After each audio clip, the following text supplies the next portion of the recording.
Okay. So இந்த விடையில என்ன பார்க்க போறோம்னு பார்த்தீங்கன்னா, ஐபிபிஎஸ் பிஓ எப்படி ப்ரிப்பேர் பண்ணலாம்? ஐ மீன் எக்ஸாம் டேட்லாம் வந்துருச்சு. ஸோ ப்ரிலிம்ஸ் பேட்டர்னும் லாஸ்ட் இயர் சேஞ்ச். ஸோ இந்த இயர் மெயின்ஸ் பேட்டர்னும் சேஞ்ச். ஸோ இதுக்கு எப்படி ப்ரிப்பேர் பண்ணலாம்? ஸோ என்ன மாதிரிலாம் நான் என்கிட்ட ஐ மீன் ஃபர்ஸ்ட் என்னலாம் சொல்ல போறேன் அப்படின்றத சொல்லிடுறேன். இது நான் எது எழுதுது? ஆ என்னென்ன சொல்ல போறேன்னா, ஸோ ஃபர்ஸ்ட் பேட்டர்ன் சேஞ்சஸ் வந்து என்ன மாதிரிலாம் எடுத்துக்கலாம் அப்படின்றத சொல்றேன்.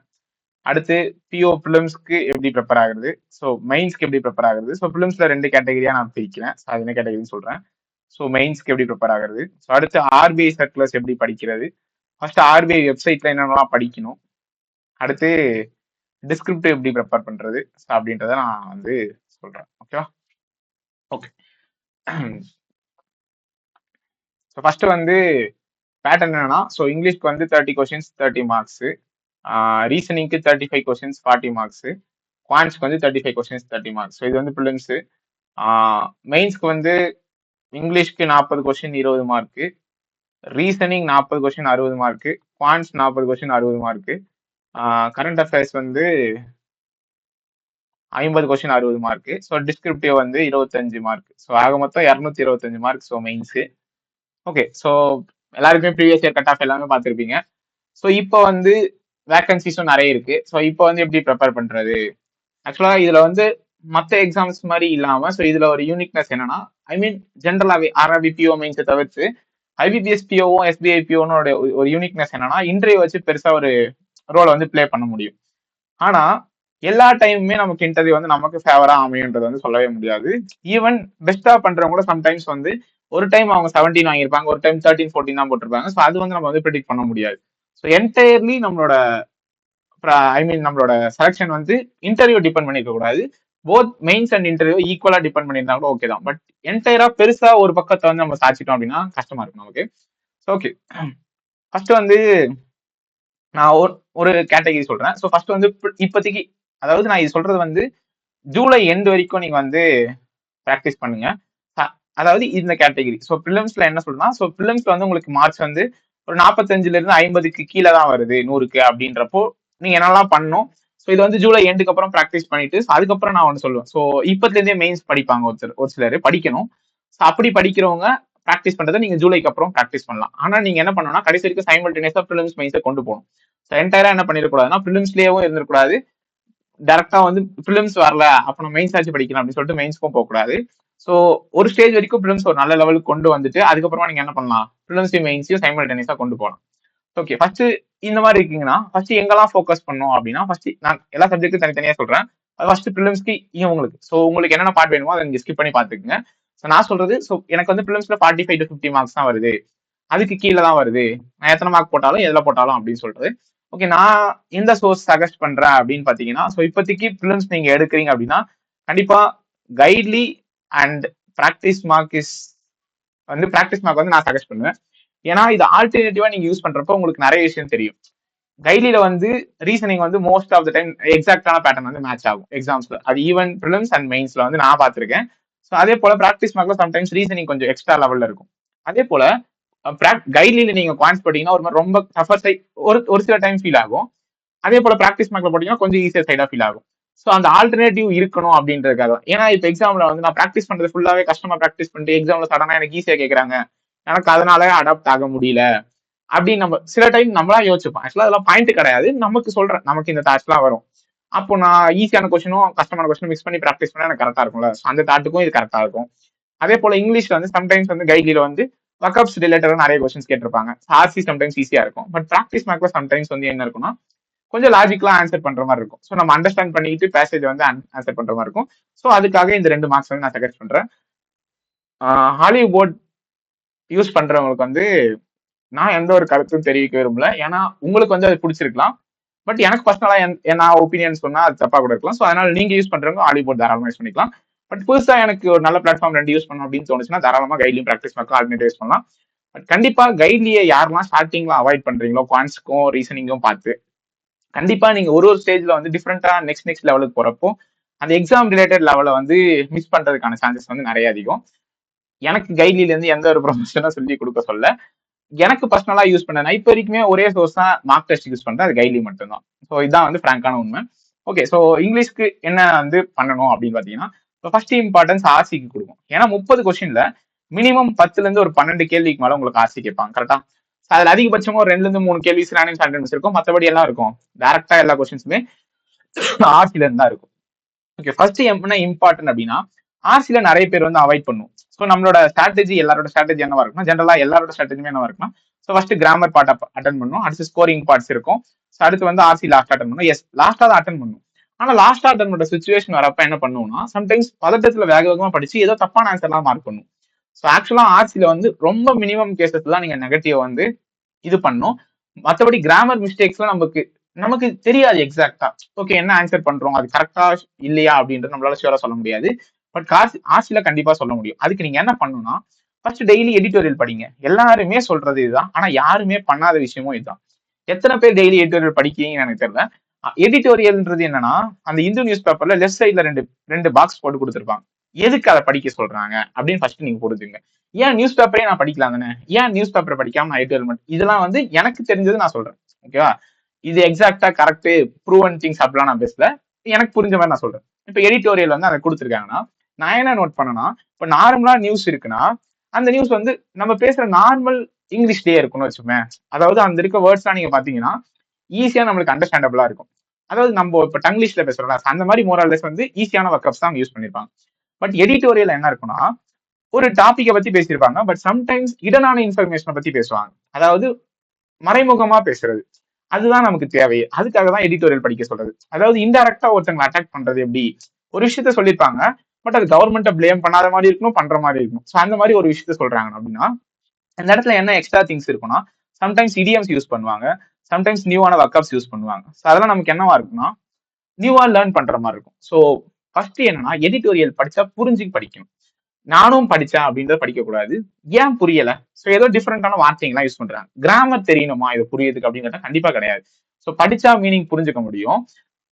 அப்படி புரியுறப்போ சில இடத்துல வர்க்அப்ஸ் யூஸ் பண்ணிருப்பாங்க, சில இடத்துல இடியம்ஸ் யூஸ் பண்ணிருப்பாங்க, சில இடத்துல ஃப்ரேசஸ் யூஸ் பண்ணிருப்பாங்கன்னு வச்சுக்கோங்க. அப்படி நீங்க பாக்குறப்போ எதனால அது புரியல, ஸோ இதெல்லாம் இருக்கிறதுனால புரியல. அப்ப என்ன பண்ணும், அதுக்கு ஃபர்ஸ்ட் மீனிங் தெரிஞ்சுக்கணும். ஓகேவா? ஸோ என்ன பண்றீங்க, டெய்லி மினிமம் ஒரு 10 சினானிம்ஸ் ஆன்டனிம்ஸ் படிக்கிறீங்க. கண்டிப்பா படிக்கணும். அதாவது உங்களோட அடுத்த கொஸ்டின் என்னவா இருக்கும்னா, இந்த 10 சினானிம் ஆன்டனிம் நான் டெய்லி படிக்கிறேன், ஒரு 50 நாளைக்கு படிக்கிறேன், ஒரு 500 வார்த்தை படிக்கணும்னு வச்சுப்பேன், இதுல இருந்து எனக்கு எக்ஸாம்ல கேட்பாங்களா? கண்டிப்பா அது வந்து கொஸ்டின் மார்க் தான். ஏன் அப்படின்னா, நீங்க எக்ஸாம்ஸ்ல சினானிம்ஸ் ஆன்டனிம்ஸ் நோட் பண்ணீங்கன்னா 90% ஆஃப் டைம் ரொம்ப சிம்பிளான கொஸ்டின் தான் இருக்கும். பட் இட்ஸ் பேஸ்ட் ஆன் ஒரு கொஸ்டின் சினானிம் கொடுத்துட்டு இங்க 5 ஆப்ஷன் கொடுத்துருக்கான் அப்படின்னா, சம்டைம்ஸ் 2 இல்ல 3 ஆப்ஷனுமே வந்து எக்ஸாக்டான சினானிமா இருக்கும். ஆனா அங்க அந்த இடத்துல என்ன நம்ம கொஸ்டின் கேட்டிருப்போம்னா, which one suits perfectly for the contextually correct அப்படின்னு கேட்டிருப்பான். கான்டெக்சுவலானா இந்த பேராகிராஃபுக்கு எது பொருந்தும் அப்படின்றதான் கேள்வி. நம்ம என்ன பண்ணிருப்போம், ஜஸ்ட் இதெல்லாமே சினானிம் தானே, ஏதோ ஒரு சினானிம் போடுவோம் அப்படின்னு சொல்லிட்டு போடக்கூடாது. ஸோ கண்டிப்பா டெய்லி எடிட்டோரியல் படிக்கணும். டெய்லி ஒரு வர்க்அப்ஸ் அட்லீஸ்ட் 5ல இருந்து 10 வந்து டெய்லி படிங்க. ஸோ புரிஞ்சு படிங்க. எதுக்காகனா, இங்க இந்த வர்க்அப்ஸ் எல்லாம் எதுக்கு படிக்கிறோம்னா, இங்க ஆர்சி படிக்கிறீங்க, ஒரு புதுசா ஒரு எக்கனாமிக் ரிலேட்டடா ஒரு ஆர்சி வந்து எக்ஸாம்ல கொடுக்குறான்னு வச்சுப்பேன். அந்த இடத்துல என்ன பண்ணுவோம்னா, நம்மளா ஒரு அசம்ஷன் பேஸ்டு ஒரு கன்க்ளூஷனுக்கு வருவோம். என்ன கன்க்ளூஷன்னா, அங்க கொடுத்திருக்கிறதுக்கான மீனிங் அதுவா இல்லாம கூட இருக்கலாம். ஆனா நமக்கு என்ன புரியுதோ சோ இதுதான் மீனிங் அப்படின்ற மாதிரி நம்ம ஒரு கன்க்ளூஷன் வந்துரும். அதுதான் நிறைய டைம் வந்து தப்பாகும். ஓகே, அப்படி பண்ணாதீங்க. சோ முடிஞ்ச அளவுக்கு டெய்லி ஆர்சி படிங்க. அடுத்து யார் யாருக்கெல்லாம் 120 ரூல்ஸ் தெரியாதோ கண்டிப்பா அவங்கலாம் 120 ரூல்ஸ் வந்து அட்லீஸ்ட் 10 ரூல்ஸ் பர் டே படிச்சீங்கனாலும் 120 ரூல்ஸ் என்ன இருக்குன்றது தெரிஞ்சுக்கும். ஒரு விஷயத்த புரிஞ்சுக்குங்க, 120 ரூல்ஸ்மே எக்ஸாமுக்கு அப்ளிகபிள் நான் சொல்ல வரல, ஓகேங்களா? ஆனா அந்த 120 ரூல்ஸ்ல நீங்க ஒரு பேட்டர்னை ஃபைண்ட் பண்ணீங்கன்னா, இங்க நீங்க எக்ஸாம்ல ஒரு 5 கொஸ்டின் கேட்கறான் அப்படின்னா 5 கொஸ்டின்ல நிறைய டைம் என்ன இருக்குன்னா, ஒரு 2 to 3 கொஸ்டின்ஸ் வந்து சேம் பேட்டர்னை தான் ரிப்பீட் பண்ணுவாங்க. Same pattern means same word மிஸ்டேக்கா இருக்காது, பட் சேம் பேட்டர்ன் மீன்ஸ் அங்க வேர்ட் தான் எரரு, இல்ல நவுன் தான் எரரு, இல்ல ப்ரொனவுன் தான் எரர். அந்த ரிப்பீட்டேஷன் வந்து அங்க நீங்க நோட் பண்றது வந்து ஈஸியா கண்டுபிடிச்சிருவீங்க. ஸோ 120 ரூல்ஸ்ல நல்லா பொறுக்கி பாத்தீங்கன்னா ஒரு 30ல இருந்து 40 ரூல்ஸ் தான் எல்லா இடத்துலயுமே அப்ளை ஆகணும்னு வச்சுக்கோங்க. மற்றதெல்லாம் வந்து கொஞ்சம் அட்வான்ஸா அப்படின்னு நினைச்சுப்போம். ஸோ கண்டிப்பா எல்லாரும் 120 ரூல்ஸ் படிக்கணும், ஓகேங்களா?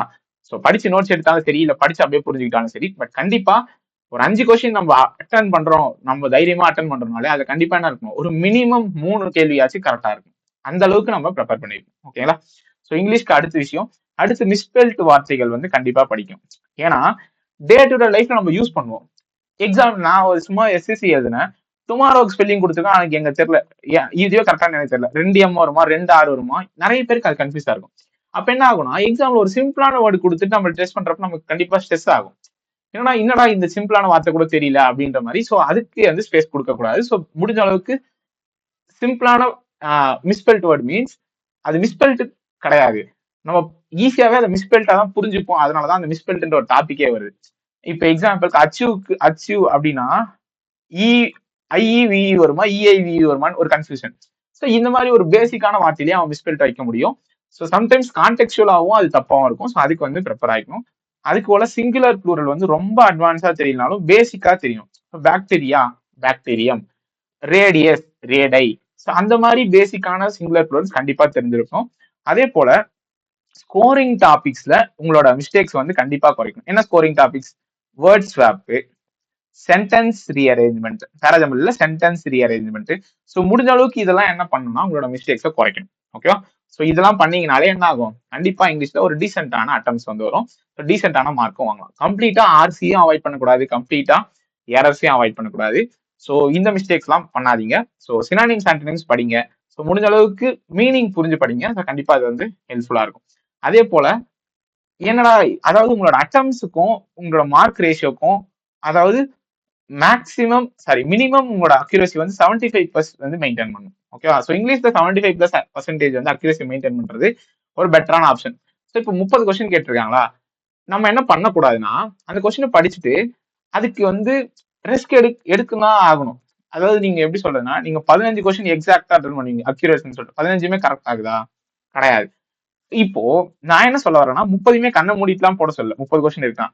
பட் நீங்க ஒரு 5-6 கொஸ்டின் படிச்சிருப்பீங்க. நீங்க ஒரு 21 கொஸ்டின் 22 கொஸ்டின் படிச்சிருப்பீங்க. ஆனா 15 தான் போட்டிருப்பீங்க. இதுல 7த்தையும் நான் போட சொல்ல. 22 படிச்சதுக்காக 22 போட சொல்ல. பட் அதுல 7 கொஸ்டின்ல அட்லீஸ்ட் ஒரு 3-4 உங்களுக்கு வந்து திஸ் ஆர் தட்ன்ற ஆப்ஷன் இருக்கும். கரெக்டுங்களா? அந்த மாதிரி இருக்கப்ப என்ன பண்ணும்? கண்டிப்பா மூவ் பண்ணணும்.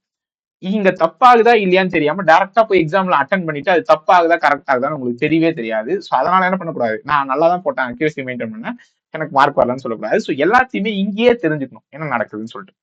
ஓகே.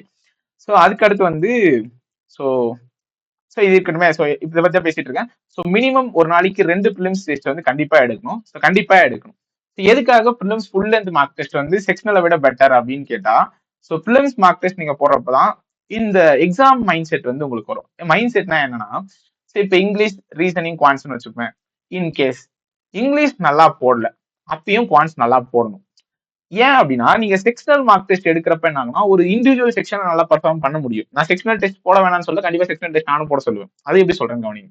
இப்போ செக்ஷனல் டெஸ்ட் வந்து செக்ஷனல் டெஸ்ட்டை விட ஏன் ஃபுல் லென்த் மார்க் டெஸ்ட் இம்பார்ட்டன்ட்னா, இப்போ இங்கிலீஷ் நல்லா போடல, எனக்கு வந்து டஃபா இருக்குன்னு ஃபீல் ஆயிடுச்சு வச்சுமே, அது என்ன கூட ஆகும்னா சம்டைம்ஸ் அது அடுத்த செக்ஷனுக்கு வந்து பாரோ ஆகும். ஸோ ரீசனிங் வந்து நம்ம வந்து என்ன பண்ண மாட்டோம், ஒழுங்கா பண்ண மாட்டோம். ரீசனிங் ஒழுங்கா பண்ணா என்ன ஆகும்? ஃபைனல் மொத்த ப்ரெஷருமே எங்க போய் விழும்னா குவான்ஸ்ல போய் விழும். அப்படி விழுந்தாலுமே நம்ம என்ன பண்ணக்கூடாது, அதுக்காக ஒரு ரீசன் சொல்லி எஸ்கேப் ஆகக்கூடாது. அப்பயும் என்ன பண்ணோம், கண்டிப்பா குவான்ஸ் ஈஸியா இருந்துச்சுன்னா அதை பெட்டரா பர்ஃபார்ம் பண்ணி இருக்கணும். ஆனா நம்ம என்ன பண்ண மாட்டோம், வெறும் செக்ஷனல் மட்டும் ப்ராக்டிஸ் பண்ணோம்னா இந்த மைண்ட் செட்டே ஃபர்ஸ்ட் வராது. ஏன்னா இப்ப குவான்ஸ் தனியா ஒரு செக்ஷனல் டெஸ்ட் எடுக்கிறீங்க, 20 மினிட்ஸ் முடிச்சு 30 மினிட்ஸ் ரிவ்யூ பாத்தீங்க, இது முடிச்சு தூக்கி போட்டு இது நல்லா போட்டாலும் சரி நல்லா போடலனாலும் சரி இந்த 50 நிமிஷத்துல நீங்க என்ன பண்ணிடுவீங்கன்னா இந்த மைண்ட் செட்டை கம்ப்ளீட்டா நெக்ஸ்ட்டுக்கு கொண்டு போகவே மாட்டீங்க. அடுத்த ரீசனிங் போட்டீங்கன்னா என்ன அர்த்தம், அது ஃப்ரெஷ்ஷான மைண்டா தான் இருக்கும். ஓகேவா? சோ இதுல நல்ல மார்க்ஸ் இதுல நல்ல மார்க்ஸ் டசன்ட் மீன் ஓவரால் செக்ஷன்ல நல்ல மார்க்ஸ் வாங்குறோம் அப்படின்றது மீனிங் கிடையாது. சோ அதை கண்டிப்பா புரிஞ்சுக்கணும். ஓகேவா? ஓகே, புரிஞ்சா? சோ இது வந்து பிலிம்ஸ் மார்க் டெஸ்ட் வந்து டெய்லி கண்டிப்பா 2 எடுக்கணும். சோ இங்கிலீஷ்ல என்னென்னலாம் நீங்க லேக் ஆகுறீங்களோ அதெல்லாம் கண்டிப்பா வந்து கரெக்ட் பண்ணணும். சோ பேராஜம்பிள் அட்டன் பண்றீங்களா, எல்லா டைமே நிறைய மிஸ்டேக்ஸ் ஆகுதா, சோ ட்ரை பண்ணி ஸ்டார்டர்ஸ் கனெக்டர்ஸ் அப்படின்ற விஷயத்த நீங்க நல்லா படிச்சீங்க அப்படின்னா என்ன பண்ணலாம், கண்டிப்பா ஃபர்ஸ்ட் சென்டென்ஸையும் லாஸ்ட் சென்டென்ஸையும் ஈஸியா ஃபைண்ட் பண்ணலாம். இன்பிட்வீன் இருக்க சென்டென்ஸை நிறைய பேர் என்ன பண்ணுவோம்னா ரேண்டமா எடுத்து போடுவோம். இப்போ நான் எப்படி ரீசெண்டா கத்துக்கிட்டேன்னா, இப்போ 6 சென்டென்ஸ் இருக்குன்னு வச்சுக்கோங்க. இப்போ எனக்கு வந்து இங்க பி இங்க சி ஃபில் ஆகுது, இப்படி ஃபிட் பண்ணிட்டேன் நானு. இப்போ வந்து எனக்கு ஏடிஇஎஃப் வரலாம், இல்ல டிஏஎஃப்இ வரலாம். இந்த மாதிரி எனக்கு என்னென்னமோ வருதுன்னு வச்சுப்பேன். நான் என்ன பண்ணுவேன்னா இப்பெல்லாம் பாசிபிலிட்டி வச்சு இங்க வச்சுட்டு ஒரு பேராகிராஃபா படிப்பேன். இப்போ ஸோ இப்படி பேராகிராஃபா படிக்கிறப்ப எனக்கு அது கரெக்டா இருக்கா, எல்லா டைமே இது செட் ஆகும்னு சொல்லல, பட் கண்டிப்பா இது பெட்டர். நம்ம என்ன பண்ணுறோம்னா இதையே அடிச்சு போடுவோம். இங்க டி இருக்கா, நம்ம ஏன் இதை வந்து மல்டிபிள் பாசிபிலிட்டிஸா யோசிச்சு அதை ஒரு டைம் சென்டென்ஸா படிச்சு பார்த்தோம்னா கரெக்டா இருக்கும். பட் நம்ம என்ன பண்ணிடுவோம்னா ஓகே டி இங்க போட்டு ஏ இங்க போட்டுருவோம், இதை அடிச்சுட்டு திரும்ப நிறைய மாத்துறப்ப நம்ம கன்ஃபியூஸ் ஆகும். ஸோ ஓகே, டைம் நிறைய போயிட்டே இருக்கும். ஸோ இது வந்து இங்கிலீஷ்ல கண்டிப்பா பண்ணும். ஓகே, அடுத்து குவான்ஸ். ஸோ குவான்ஸ்ல வந்து வெயிட்டேஜ் குறைஞ்சிருக்கு அப்படின்னு நம்ம ஃபீல் பண்ணுவோம். ஆனா முக்கியமான உங்களுக்கு ஏன் குவான்ஸ்ல ஸ்கோர் வரல அப்படின்னு என்ன கேட்டா என்னன்னா, நம்ம பண்ற பயஸ்டான ஒரு செலக்ஷன் தான் அல்லது பார்ஷியாலிட்டி. ஏன் அப்படின்னா, இப்போ குவான்ஸ்ல வந்து நிறைய பேரோட மைண்ட் செட் என்னவா இருக்குன்னா, ஸ்கோர் பூஸ்டர்ஸ் ஃபர்ஸ்ட் அட்டன் பண்ணிட்டு அடுத்து அப்ளிகேஷன் அட்டன் பண்ணணும், அடுத்து டி அட்டன் பண்ணணும். நான் இதை வந்து எந்த தப்பும் சொல்ல, உங்களோட சாய்ஸ் அது பர்சனல். ஓகேவா? ஆனா எத்தனை டைம் வந்து நீங்க ஸ்கோர் பூஸ்டர்ஸ் அட்டன் பண்ணிட்டு உங்களுக்கு தெரிஞ்ச அப்ளிகேஷன் டாபிக் அட்டன் பண்றதுக்கு உங்களுக்கு டைம் இருந்திருக்கு, இல்ல நீங்க அட்டன் பண்றதுக்கான நீங்க ஐ மீன் முன் வந்து எடுத்திருக்கீங்க, அட்டன் பண்ணிருக்கீங்க அப்படின்னு நீங்க யோசிச்சு பாருங்க. நிறைய டைம் இது வந்து சான்ஸ் வந்து ரொம்ப கம்மி. ஏன் அப்படி சொல்றேன்னா, இப்படி நீங்க அட்டன் பண்ணிட்டு இங்க அப்ளிகேஷன் ஒரு 10-12 கொஸ்டின் இருக்குனாலும் அது ஈஸியா இருந்தாலும் கண்டிப்பா நம்ம அடுத்து எங்க போவோம், உடனே டிஐக்கு போவோம். அது ஈஸியா கஷ்டம்ன்றதுலாம் இல்ல, நம்ம மைண்ட் செட் என்ன, ஸ்கோர் பூஸ்டர் அட்டன் பண்ணணும், டிஐ அட்டன் பண்ணணும், மிச்ச டைமர் தான் அப்ளிகேஷன் போடணும். ஓகே, ஒன்ஸ் நீங்க அப்ளிகேஷன் இந்த இடத்துல அவாய்ட் பண்ண ஸ்டார்ட் பண்ணீங்கன்னா கடைசியா எக்ஸாம் ஃபைனல்ல மெயின்ஸ் எக்ஸாம்ஸ் வரப்பதான் உங்களுக்கு அது பெருசா டிஃபரன்ஸ் வந்து தெரிய ஆரம்பிக்கும். ஏன்னா அங்க வந்து என்ன கிடையாது, பெருசா ஸ்கோர் பூஸ்டர்ஸ் கிடையாது. டிஐ இருந்தாலும் என்ன இருக்கும், கண்டிப்பா அது ட்விஸ்டடா இருக்கும், இல்ல லாஜிக்கலா இருக்கும்.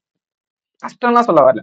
பட் அந்த இடத்துல இங்க இங்க நீங்க வந்து இங்கேயும் டிஐ அட்டன் பண்றீங்க, பட் அங்க வந்து டிஃப்ரெண்டா தானே இருக்கும். ஓகே, அதுக்கப்புறம் ஸோ இதுதான் வந்து மெயின் ரீசன். ஸோ ஃபர்ஸ்ட் என்ன முக்கியமான பாயிண்ட்னா, ஸ்பீட் மேக்ஸ் நமக்கு ஃபாஸ்டா வரும். ஓகேவா? ஸோ எல்லாத்துக்குமே இப்போ எக்ஸாம்பிளுக்கு நான் வந்து சொல்றேன், 75% ஆஃப் 360 அப்படின்னு இருக்குன்னு வச்சுப்பேன். இந்த இடத்துல என்ன யோசிப்போம் நாமனா, நிறைய பேர் பண்ற விஷயத்த நான் சொல்றேன், அது தப்பு கிடையாது, தப்புன்றது நான் சொல்ல வரல, இப்படி கண்டிப்பா போடுவான். யோசிங்க, இங்க இது இது மட்டும் நமக்கு கொஸ்டின் கிடையாது. இது மாதிரி ஒரு பார்ட் பிளஸ், இது மாதிரி ஒரு பார்ட் மைனஸ், இந்த மாதிரி ஒரு part equal to question mark, என்னென்னமோ ஒரு சிம்பிளிஃபிகேஷன் கொடுத்துருக்கான். அப்ப நம்ம இதை எடுத்து இங்க எழுதணுமா? கண்டிப்பா எழுதக்கூடாதுன்னு வச்சுக்கோங்க. ஏன்னா 75% கண்டிப்பா நம்மளோட மைண்ட் கால்குலேஷன் ஒர்க் பண்ணியே ஆகணும். அதே போல நிறைய பேர் வந்து ஸ்பீட் மேக்ஸ்க்கு வந்து ஷார்ட்கட்ஸ் வந்து உள்ள கொண்டு வருவீங்க, அது உங்களோட பர்சனல் விஷயம். பட் ஆனா நான் என்னோட சஜஷன் என்ன சொல்றேன்னா, எப்போ நீங்க ஷார்ட்கட்ஸ் யூஸ் பண்ணணும்னு நினைக்கிறீங்களோ நிறைய டைம் நீங்க தான் ட்ராப் ஆவீங்க. எல்லாருக்குமே அது ஒர்க் ஆகி வெளில வருவோம் அப்படின்றது கிடையவே கிடையாது. எக்ஸாம்பிளுக்கு 3/4 ஆஃப் 360 நான் எப்படி இதை கால்குலேட் பண்ணிருப்பேன்னா, 50% 180, அது ஒரு 25% ஒரு 90, 270. இந்த லைன் மட்டும்தான் இங்க இருந்து வெளில வரணுமே தவிர்த்து கண்டிப்பா இந்த ஸ்டெப் வெளியே வரக்கூடாது. அன்டில் அது ரொம்ப காம்ப்ளிகேட்டான நம்பர்ஸா இருக்க வரைக்கும். இப்போ யோசிங்க, இப்போ எப்படி சொல்றது, 1688 இது வந்து 37.5%. இதை நான் என்ன சொல்லணும், அப்படியே டேரக்டா தான் போடுங்கன்னு சொல்லுவேன். கண்டிப்பா நீங்க இங்க என்ன பண்ணலாம், 3/8 எழுதிக்கலாம். இது நான் ஓகே. பட் இதுக்கு நீங்க அந்த ஸ்டெப் எழுதணுமான்னு கேட்டா இது ரொம்ப சின்ன விஷயமா தான் தெரியும். பட் ஓவராலா ஒரு 10 சிம்பிளிகேஷன் இல்ல ஒரு 5 சிம்பிளிகேஷன் நீங்க சால்வ் பண்றப்போ கண்டிப்பா அது ஒரு 2 மினிட்ஸ்க்கு மேல எக்ஸ்ட்ரா கன்சியூம் ஆகும். ஸோ நீங்க நம்பலனாலும் இதுதான் உண்மை. ஓகேவா? அடுத்த விஷயம் என்னன்னா, ஃபர்ஸ்ட் தெரிஞ்ச டாபிக்கை அப்ளிகேஷன்ல அட்டன் பண்ணுங்க. எப்போ நீங்க அட்டன் பண்ண ஆரம்பிக்கிறீங்களோ அப்பதான் அது அட்டன் பண்ண முடியுதே தெரியும். இன்னொரு என்னன்னா, இது வந்து என்னன்னா ஒரு மாதிரி நம்மளா போடுற ஒரு தப்பு கணக்குன்னு வச்சுக்கோங்க. எனக்கு ரிவ்யூ பாக்குறப்ப வந்து ஆன்சர் போட தெரியுது. ஒரு 10 கொஸ்டின் 12 கொஸ்டின் அப்ளிகேஷன் இருக்குன்னா நான் 2-3 தான் அட்டன் பண்ணேன், ஒரு 8-9 கொஸ்டின் விட்டேன். அந்த 8-9 கொஸ்டின் நான் ரிவ்யூ பாக்குறப்ப எனக்கு எல்லாத்துக்குமே ஆன்சர் தெரியுது, அப்ப எனக்கு தெரியுது தானே அப்படின்னா அது கடைசி வரைக்குமே எப்படி இருக்கும்னா, எனக்கு ரிவ்யூ பாக்குறப்ப தெரியும் அப்படின்ற மாதிரி தான் இருக்கும். பட் மார்க் டெஸ்ட் டைமிங்ல இருக்கப்போ நீங்க இதை கரெக்டா அட்டன் பண்ணிருக்க முடியும். அட்டன் பண்ண முடியுதோ முடியலையோ நம்ம ட்ரையே பண்ணலன்றதுதான் ஒரு தப்பான பாயிண்ட். ஃபர்ஸ்ட் ட்ரை பண்ணணும், அப்புறம் அட்டன் பண்ண முடிஞ்சாலுமே அதுவுமே ஒரே டைம்லலாம் டிசைட் பண்ணிட முடியாது. நான் இப்போ ப்ராஃபிட் லாஸ் கத்துக்கிட்டேன். ப்ராஃபிட் லாஸ் சரி, ஒரு டெஸ்ட் போடுறப்ப ப்ராஃபிட் லாஸ் வந்துச்சுன்னு போட்டேன், போட முடியல, அடுத்த டெஸ்ட் நான் ப்ராஃபிட் லாஸே போட மாட்டேன் அப்படின்னா இது எந்த விதத்துல கரெக்ட்னு எனக்கு தெரியல. கண்டிப்பா என்ன ஆகும்னா, இப்ப சிம்பிளிஃபிகேஷனே நமக்கு அப்படிதான் ஸ்டார்டிங்ல இருந்திருக்கும். பட் நம்ம என்ன மைண்ட் செட்டுக்கு வந்துட்டோம்னா, சிம்பிளிஃபிகேஷன் கடைசி வரைக்கும் ஈஸி தான், எல்லா டெஸ்ட்லயும் நம்ம சிம்பிளிஃபிகேஷன் போட்டே ஆகணும். அந்த மாதிரி மைண்ட் செட்டுக்கு வர வரைக்கும் நீங்க என்ன பண்ணணும், ஒரு அப்ளிகேஷன் டாபிக்கே கொண்டு வரணும். எடுத்த உடனே அவாய்ட் பண்ணீங்கன்னா கண்டிப்பா அது தப்பு தான். Okay, so first partiality application பக்கம் ரொம்ப இருக்கவே கூடாது. அட்லீஸ்ட் உங்களுக்கு தெரிஞ்ச 10 டாபிக்ல உங்களுக்கு ஒரு 6-7 டாபிக் தெரியும்னா அதுல ஒரு 5-6 கொஸ்டினாச்சும் அட்டன் பண்ணி பழகிக்கங்க. அப்பதான் கண்டிப்பா அது யூஸ்ஃபுல்லா இருக்கும். ஓகே, ஸோ எல்லா டைமும் ஸ்கோர் பூஸ்டர்ஸ் நம்பி இருக்க முடியாது. அது மெயின்ஸுக்கு போறப்போ ஒரு பெருசா ஒரு வந்து நம்மள வந்து பாதிக்கும். ஸோ அதை வந்து ஃபர்ஸ்ட் புரிஞ்சுக்குங்க. நம்ம கண்டிப்பா ப்ரிலிம்ஸ் கிளியர் பண்ணி மெயின்ஸ் போவோம். ஸோ மெயின்ஸ் போறப்ப நமக்கு அது ஒரு பெரிய லேகா இருக்கக்கூடாது. எல்லாருமே புரிஞ்சுக்கிட்டீங்கன்னா பெட்டர். ஓகே ஓகே ஸோ அடுத்து வந்து எல்லாருமே ஸ்கிப் பண்ணக்கூடிய டாபிக் வந்து இப்ப கண்டிப்பா நீங்க தெரிஞ்சுக்கணும், ப்ராபபிலிட்டியும் மென்சுரேஷனும் கண்டிப்பா எனக்கு தெரிஞ்சுக்கணும். ஏன்னா இது IBPS PO மீன்ஸ்ல கண்டிப்பா இந்த டாபிக்ல இருந்து கண்டிப்பா கேள்வி வரும். இதுல வந்து எந்த ஒரு சந்தேகமே கிடையாது. 2025ல 2 மார்க் கொஸ்டின்ல ஒரு 4 கொஸ்டின் கேட்டாங்க. இதுல ப்ராபபிலிட்டில கேட்டாங்க. 2023ல மென்சுரேஷன்ல ஒரு 4 கொஸ்டின் கேட்டாங்க. எதுக்கு கேக்குறாங்க இதெல்லாம்? ஏன்னா இதெல்லாம் ஸ்கிப் பண்ணுவீங்கன்னு தெரியும். ப்ராபபிலிட்டில லாஸ்ட் இயர் எஸ்பிஐபி ஒரு 2 மார்க் கொஸ்டின் கேட்டாங்க. அது ரொம்ப சிம்பிள். ஆனா பேசிக் தெரியணும். புரியுதா உங்களுக்கு? இந்த டாபிக்லாம் வந்து ஒதுக்கப்பட்ட டாபிக் அப்படின்னு வச்சுப்பேன். ஏன்னா யாருமே இதை அட்டன் பண்ணணும்னு கூட நினைக்கிறதே கிடையாது. 90% ஆஃப் வந்து அட்டன் பண்ணணும்னு நினைக்கவே மாட்டேன் இந்த 2 டாபிக்கும். ஆனா இந்த 2 டாபிக்கோட வெயிட் கண்டிப்பா மெயின்ஸ்ல உங்களுக்கு அப்படியே கண் முன்னாடியே தெரியும். அவன் டிஐ கேட்பான், கேஸ்லெட் கேட்பான், இல்ல வந்து டேட்டா சயின்ஸ்ல கேட்பான், எல்லாத்துலயுமே கேட்டு உங்களை வந்து ஈஸியா ஸ்கிப் பண்ண மாதிரி வச்சிருவான். அப்ப நீங்க என்ன பண்ணுவீங்கன்னா அதாவது உங்களுக்கு தெரிஞ்சதான் போடணும் அப்படின்ற ஒரு கட்டாயத்துக்கு தள்ளப்படுவீங்க. ஸோ அது வந்து அவாய்ட் பண்றது பெட்டர். ஓகேவா? ஓகே. ஸோ இது வந்து என்ன பண்ணுங்களா, அப்ளிகேஷன் தெரியலனாலும் கத்துக்குங்க. ஓகேவா? எல்லா அப்ளிகேஷன் ஸ்கிப் பண்ணக்கூடாது. ஒரு 10 இருந்து 12 டாபிக் இருக்கா, 2 டாபிக் ஸ்கிப் பண்ணலாம். அது எனக்கு என்ன பண்ணாலும் வரல அப்படின்னு சொல்லிட்டு 2 டாபிக் மட்டும் கத்துட்டு 10 டாபிக் ஸ்கிப் பண்ணலாமா? இல்ல 5 டாபிக் கத்துட்டு 7 டாபிக் ஸ்கிப் பண்ணலாமா? இதெல்லாம் எந்த ஸ்டாஃப் சொன்னாலுமே நான் அக்செப்டே பண்ணிக்க மாட்டேன். இப்படி இருக்கவங்க வந்து நிறைய பேர் வந்து இப்போ நீங்க சம்டைம்ஸ் வந்து இங்கிலீஷ்ல வந்து நிறைய மார்க் எடுத்து பேலன்ஸ் தான் பண்ணலாம் பிலிம்ஸ்ல. பட் எல்லா சப்ஜெக்ட்லயுமே ஒரு டீசென்டான மார்க் வந்து மெயின்ஸ்ல வாங்கணும். ஓகேங்களா? அப்படி இருக்கப்போ கண்டிப்பா என்ன பண்ணக்கூடாது, அப்ளிகேஷன் டாபிக்ஸ்லாம் அப்படியே கண்மூடித்தனமா ஸ்கிப் பண்ணக்கூடாது. எல்லா டாபிக்ஸுமே நீங்க ஸ்கிப் பண்ணிட்டீங்கன்னா அப்ப எப்படிதான் போடுவது? ஸோ அதை வந்து புரிஞ்சுக்கணும். ஓகேவா? அடுத்து வந்து டிஐலயுமே வந்து அடுத்து டிஐல வந்து என்ன விஷயம் மெயினா நம்ம வந்து நோட் பண்ணோம் அப்படின்னா, ஸோ முடிஞ்ச அளவுக்கு டேட்டாவை எடுத்து பேப்பர்ல எழுதுங்க. பட் ஃபாஸ்டா எழுதுங்க. இந்த இடத்துல என்ன ஒர்க் ஆகும்? ஓகே, இப்போ வந்து ஒரு ஆவரேஜ் கொடுத்துருக்காங்க. So A plus B, B plus C, C plus D. Okay, இங்க ஏபிசிடி 4 கம்பெனி இருக்கு சரியா? Okay, sorry, C plus A இப்படி கொடுத்துருக்காங்க, ஆவரேஜ் கொடுத்துருக்காங்க சரியா? டக்குன்னு என்ன பண்ணும், இந்த பக்கம் காலம் ஃபார்ம் பண்ணி இதனோட டோட்டல்ஸ் கண்டுபிடிக்கும். அடுத்து இது மூணுத்தையும் ஆட் பண்ணி 2ஆல டிவைட் பண்ண உங்களுக்கு என்ன ஆன்சர் கிடைக்கும்? ஏ பிளஸ் பி பிளஸ் சினோட வேல்யூ கிடைக்கும். அடுத்து என்ன பண்ணும், ஏ பிளஸ் பினோட வேல்யூ எனக்கு தெரியுமா, அப்ப இதுல இருந்து இதை மைனஸ் பண்ண எனக்கு சீனோட வேல்யூ தெரியும். அடுத்து சீனோட வேல்யூ இங்க சப்ஸ்டிட் பண்ணா எனக்கு பீனோட வேல்யூ தெரியும். சீனோட வேல்யூ இங்க சப்ஸ்டிட் பண்ணா எனக்கு ஏனோட வேல்யூ தெரியும். இந்த அளவுக்கு ஃபாஸ்டா நம்ம மைண்ட் ஒர்க் பண்ணணும். அதுக்கு அடுத்து என்னன்னா, இந்த டேட்டா ஃபாஸ்டா வந்து காலம் ஃபார்ம் பண்ணணும். கண்டிப்பா இதை பண்ணணும். லைன் சார்ட்னாலும் சரி, பார் சார்ட்னாலும் சரி, பை சார்ட்னாலும் சரி, கண்டிப்பா அதை பண்ணணும். ஓகேங்களா? சோ டேட்டா எதுக்கு எடுத்து சொல்றேன்னா, சோ நீங்க வந்து ஒரு டைமும் டேட்டாவை பார்த்து என்ன பண்ண முடியாது, சால்வ் பண்ண முடியாது. சோ இது வந்து கிளரிக்கல் ப்ரிலிம்ஸ்லாம் வந்து சம்டைம்ஸ் டேட்டா ஈஸியா இருக்கும். நிறைய டைம் வந்து பிஓ ப்ரிலிம்ஸ்ல நீங்க டேட்டா எடுக்கிற மாதிரி தான் இருக்கும். அப்படின்றப்ப என்ன பண்ணக்கூடாது, அதை பார்த்து போட்டுடலாம், டைம் சேவ் ஆயிரும் அப்படின்னு நினைக்க கூடாது. அது தப்பான மெத்தட். சோ இது வந்து கன்வீனியன்ட்டா இருக்கும். அடுத்து ஒரு சப் கொஸ்டின்ல எக்ஸாமினரோட பாயிண்ட் ஆஃப் வியூ புரிஞ்சுக்கணும். அவன் என்ன கேட்க போறான்றதை நீங்க ஈஸியா கெஸ் பண்ணலாம். இப்ப எக்ஸாம்பிளுக்கு ஏபிசிடின்னு இருக்குன்னு வச்சுக்கோங்க, 4 கம்பெனி இருக்கு. அவன் என்ன கொஸ்டின் கொடுத்துருப்பானா, if is an another company, இதுல வந்து டோட்டல் ஸ்டூடெண்ட்ஸ் இவ்வளவு பேர் இருக்காங்க, மேல் இவ்வளவு பேர் இருக்காங்க, இதனுடைய மேல் ரேஷியோ என்னோட மேல் ரேஷியோ இவ்வளோ அப்படின்னு சொல்லிட்டு பேசிட்டு இருப்பான். ஆனா லாஸ்டா கொஸ்டின் என்ன கேட்பானா, வாட் இஸ் ஃபீமேல் கவுண்ட்னு கேட்க போவான். சோ அதுக்கு என்னன்னா, அவனோட பாயிண்ட் அவன் புரிஞ்சுக்கணும். அவன் எப்படி கேட்க போறான் அப்படின்றத புரிஞ்சுக்கணும். அவன் என்ன பண்ணுவானா, டக்குன்னு இங்க இருக்க ஃபீமேலுக்கு இங்க இருக்க ஃபீமேலுக்கு டிஃபரன்ஸ் கேட்பான். கொஸ்டினை தெளிவா படிக்கணும் ஃபர்ஸ்ட். அது அடுத்த ஒரு கொஸ்டின் படிக்கிறதுக்கு முன்னாடி அது ஈஸி கஷ்டம் அப்படின்னு ஃபர்ஸ்ட் ஜட்ஜ் பண்ணவே கூடாது. தயவு செஞ்சு அப்ளிகேஷன்ஸையும் உங்களுக்கு என்னெல்லாம் கேஸ் எல்லாம் ப்ராக்டிஸ் பண்ணுமோ அதை மார்க் டெஸ்ட் போடுறப்ப ப்ராக்டிஸ் பண்ணி அது உங்களுக்கு தெரியுதா இல்லையானது ஃபர்ஸ்ட் தெரிஞ்சுக்கோங்க. டேரக்டா போய் எக்ஸாம்லயோ இல்ல எனக்கு ரிவ்யூ பார்க்கறப்ப தெரியுது, ரிவ்யூ பார்க்கறப்ப தெரியுது, எக்ஸாம்ல கேட்டா போட்டுருவான் அப்படின்ற மைண்ட் செட்டுக்கும் தயவு செஞ்சு வராதிங்க. அது கண்டிப்பா தப்பு.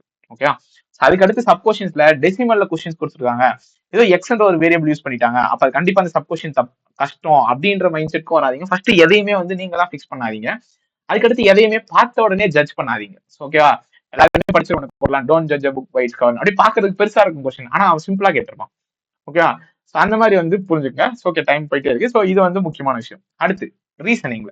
ஸோ ரீசனிங்ல நிறைய பேர் வந்து மார்க்ஸ் கம்மியா ஸ்கோர் பண்றதுக்கான ரீசன் என்னன்னா, பசில் சீட்டிங்ல அவங்களுக்கு ஒரு சில டைப்ஸ் ஆஃப் பேட்டர்ன்ஸ் வந்து அவங்க எப்பவுமே அவாய்ட் பண்ணிட்டே இருப்பாங்க. ஸோ இது ஒரு முக்கியமான ரீசனா நான் பாக்குறேன். அதுல ஸ்பெசிஃபிக்கா எங்க இதெல்லாம் வரும்னு பாத்தீங்கன்னா, பேரலல் ரோ வரும். சிலருக்கு அது செட் ஆகாது. அடுத்து என்னது பிளாட் ஃப்ளோர். ஸோ இந்த கான்செப்ட் சில பேருக்கு செட் ஆகாது. அடுத்து ஒன் வேக்கன்ட் வச்சு பிஓ பிலிம்ஸ்ல கேட்கறது ரொம்ப காமன். அடுத்து அட்லீஸ்ட் அட்மோஸ்ட் கான்செப்ட். இப்போ சென்னை, ஜெய்ப்பூர், மும்பைன்னு வச்சுப்பேன், ஒரு 10 பேர் கொடுத்துட்டு அட்லீஸ்ட் 2 பேர் வந்து ஒரு சிட்டிக்கு போகலாம், அட்மோஸ்ட் 4 பேர் வந்து ஒரு சிட்டிக்கு போகலாம். இந்த மாதிரி கொஸ்டின் வந்து ரொம்ப ரிப்பீட் ஆகும். ரொம்ப ரொம்ப இம்பார்ட்டன்டான ஒரு pattern when comes to PO prelims level. ஓகேவா? இந்த பேட்டர்னை கண்டிப்பா எல்லாருமே ப்ராக்டிஸ் பண்ணி ஆகணும். ஸோ ஸ்பெசிஃபிக்கா இந்த இப்ப நான் எதை பத்தி பேசிட்டு இருக்கேன்னா, ஒருத்தங்க 50 மார்க் கீழே வருது அப்படின்றவங்க தான் இவ்வளவு நாளா பேசிட்டு இருக்கேன். ஏன்னா அது ரொம்ப இம்பார்ட்டன்ட். அதுக்கடுத்து நான் ஈஸியா சொல்லிடுவேன் மெயின்ஸ் எப்படி ப்ரிப்பேர் பண்றதுன்னு சொல்லிட்டு. பட் இது ரொம்ப இம்பார்ட்டன்ட். ஸோ இவங்க ஸ்ட்ரகிள் பண்ணிட்டே இருக்காங்க ரீசன் இதுதான். ஃபர்ஸ்ட் ஒரு விஷயத்த பண்றீங்கன்னா நீங்க தான் ஒரு விஷயம் டிசிஷன் எடுக்கிறீங்க. ஸோ மத்தவங்க சொல்லி நம்ம எடுத்தோமோ அது எல்லாமே ஓகே. பட் அது ஒரு ஸ்டேஜுக்கு மேல ரிப்பீட் பண்ண அது தப்புன்னு தெரியுதுன்னா அப்ப அதை மாத்தணும். அதை மாத்தாம நீங்க அதை ரிப்பீட் பண்ணிட்டே இருந்தீங்கன்னா அதுலயே இம்ப்ரூவ் ஆகும்னு நினைக்கிறது ஃபர்ஸ்ட் தப்பான விஷயம். அதை ஃபர்ஸ்ட் மாத்திக்கோங்க. ஃபர்ஸ்ட் சேஞ்சஸ் கொண்டு வாங்க. சேஞ்சஸ் வந்து இம்பார்ட்டன்ட். ஓகேவா? அடுத்து இந்த மாதிரி இருக்கப்போ இதை வந்து இந்த மாதிரி பேட்டர்ன்ஸை ஸ்கிப் பண்ணக்கூடாது. அடுத்து 20 நிமிஷம் தான் டைம். ஓகேங்களா? ஃபர்ஸ்ட் நான் இந்த ரீசனிங் செக்ஷனை சொல்றதுக்கான ரீசனு 20 நிமிஷம் 40 மார்க். இதை மேல தூக்கி ஒரு பெரிய வெயிட்ட வந்து போட்டாச்சு. ஏன் போட்டாச்சுன்னா எஸ்பிஐ பிஓ அவன் இங்கிலீஷ்க்கு என்ன கதை வச்சிருக்கானோ அதே தான் ரீசனிங். நம்ம என்ன பண்ணிடுவோம்னா என்னோட பிலிம்ஸோட மேக்ஸிமம் மார்க்கை ரீசனிங்ல ஸ்கோர் பண்ண நினைச்சிருவோம். அது தப்பு கிடையாது. அந்த ஸ்ட்ரெஸ் எங்க இருக்கக்கூடாதுன்னா ஃபுல் வெயிட்டேஜா ரீசனிங் மேல தூக்கி போடக்கூடாது. மிச்சம் இருக்க 60 மார்க்ல அட்லீஸ்ட் நம்ம இங்கிலீஷ்ல ஒரு 15, குவான்ஸ்ல ஒரு 15 மார்க் எடுத்திருந்தாதான் இங்க கொஞ்சம் ரீசனிங்ல ஒரு 25 பிளஸ் புஷ் பண்ணாலும் என்ன பண்ணலாம், ஒரு 55 மார்க்குக்கு மேல வாங்கி கொஞ்சம் சேஃபர் சைடுக்கு போகலாம். கட் ஆஃப் நான் ப்ரெடிக்ட் பண்ணல. ஜஸ்ட் ஒரு கால்குலேஷன் சொல்றேன். ரீசனிங் எல்லாருமே நல்லா போடுவோம் அப்படின்றப்போ அப்ப என்ன பண்ணிருக்கூடாதுன்னா ஃபுல் வெயிட்டேஜ் நான் இங்க வந்து 40 மார்க்குமே வாங்குவேன், 35 மார்க்குமே வாங்குவேன். அது நம்மளோட ஸ்ட்ரென்த். அது வந்து நம்ம கண்டிப்பா பண்ணலாம். பட் ஃபுல் வெயிட்டேஜ்மே இங்க இருக்கப்போ சம்டைம்ஸ் டிபெண்டன்சி அதிகமாகிறப்போ நமக்கு ப்ரெஷர் அதிகமாகும். அப்ப அந்த செக்ஷன் ஒழுங்கா பண்ணாம போறதுக்கான சான்சஸ் நிறைய இருக்கும். ஸோ அந்த மிஸ்டேக்ஸை பண்ணாதீங்க. அடுத்து முடிஞ்ச அளவுக்கு ஒரு 20 நிமிஷத்துல கடைசியா ஒரு 2-3 நிமிஷம் இருக்கப்போ நான் சொல்ற கொஸ்டின்ஸ் தான் சூஸ் பண்ணுங்க. அது என்ன கொஸ்டின்ஸ் கேட்டா சர்ச் பேர், மீனிங்ஃபுல் வேர்ட், அடுத்து வந்து number test, alphabet test. So எல்லாமே என்ன பண்ணும், கண்டிப்பா லாஸ்ட் 2 to 3 மினிட்ஸ் சூஸ் பண்ணும். கண்டிப்பா நீங்க எக்ஸாம்ஸ்க்கு நடுவில் இதை சூஸ் பண்ணீங்கன்னா உங்களுக்கு டைம் போறதே தெரியாது. கண்டிப்பா ஒரு கொஸ்டினுக்கு 1 நிமிஷம் 2 நிமிஷம்லாம் நீங்க ஈஸியா ஸ்பெண்ட் பண்ணுவீங்க. So don't do that mistake. So முடிஞ்ச அளவுக்கு பசில் சீட்டிங்கா ஃபாஸ்டா போடுங்க. அண்ட் பசில்ல மினிமம் மேக்ஸிமம் இல்ல மினிமம் 2 பாசிபிலிட்டி இல்லாம ஒரு கொஸ்டினை போடவே கூடாது. கண்டிப்பா இது பிஓ பிரிம்ஸ்ல நிறைய பேர் பண்ற மிஸ்டேக். நான் ஒரே பாசிபிலிட்டி தான் போடுவேன், கடைசி வரைக்கும் ஆன்சரே வராது. அவ்வளவுதான். அப்படி சுத்தி அங்கேயே அழிச்சு போட்டுனே இருக்க வேண்டியதான், ஆன்சரே வராது. இப்போ எக்ஸாம்பிளுக்கு 2% sits between A and B. ஓகேவா? இது நம்ம என்ன பண்ணுவோம்னா சர்க்கிள் போட்டு அப்படியே வெயிட் பண்ணுவோம் இந்த பாயிண்ட்டுக்கு.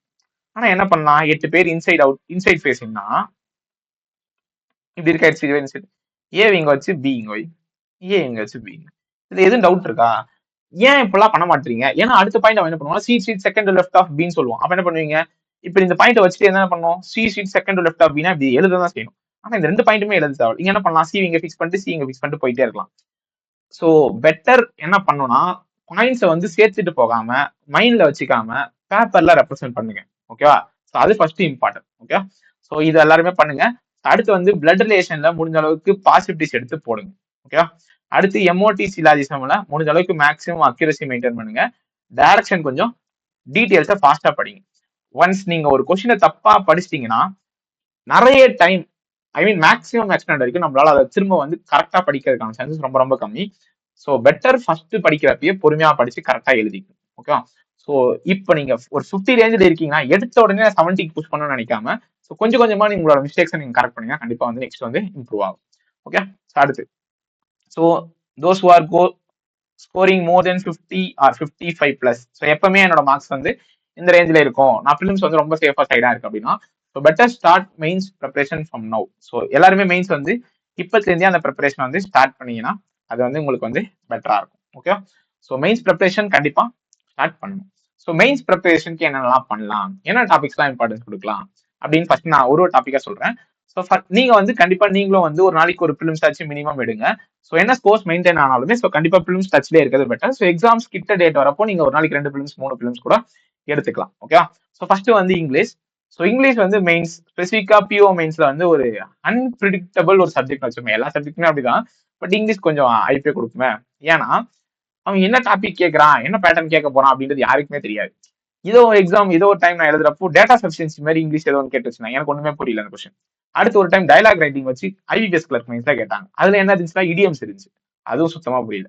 அடுத்து இப்ப என்ன பண்றாங்கன்னா இப்ப ஆர்பி அசிஸ்டன்ட் மெயின்ஸ்ல என்ன கேட்கறாங்கன்னா ஒரு பேசேஜ் ஃபுல்லா கொடுத்துறாங்க, ஸ்டேட்மெண்ட் கொடுத்துட்டு இதுல என்ன சொல்ல வராங்க, இதுல இருந்து கன்க்ளூஷன் சொல்லுங்க பார்ப்போம் அப்படின்னு சொல்லிட்டு ஒரு 5 ஆப்ஷன் கொடுத்து கேட்கறாங்க. 5 ஆப்ஷனுமே கரெக்ட் மாதிரி தான் இருக்கு. இதுதான் ட்விஸ்டே. அதாவது ஒரு ஸ்டேட்மெண்ட் இருந்து நீங்க என்ன அண்டர்ஸ்டாண்ட் பண்ணிக்கிட்டீங்க அப்படின்னு சொல்லிட்டு கேட்கறாங்க. என்ன ஆக போகுதுன்னா இங்கிலீஷ்ல வந்து 20 மார்க் கரெக்டா மெயின்ஸ்ல நம்மளோட டார்கெட் என்னவா இருக்கும் அப்படின்னு வச்சீங்கன்னா ஒரு 10 மார்க், 8ல இருந்து 10 மார்க். இப்போ நீங்க யோசிக்கணும், நான் வந்து பிஓ பிலிம்ஸ்ல 30 மார்க்கு 20 மேல எடுக்க சொல்றேன்னா இது எவ்வளவு வெயிட்டேஜ்? 66.6% வெயிட்டேஜ் வச்சுப்பேன். இங்க நான் எவ்வளவு எடுக்க சொல்றேன்?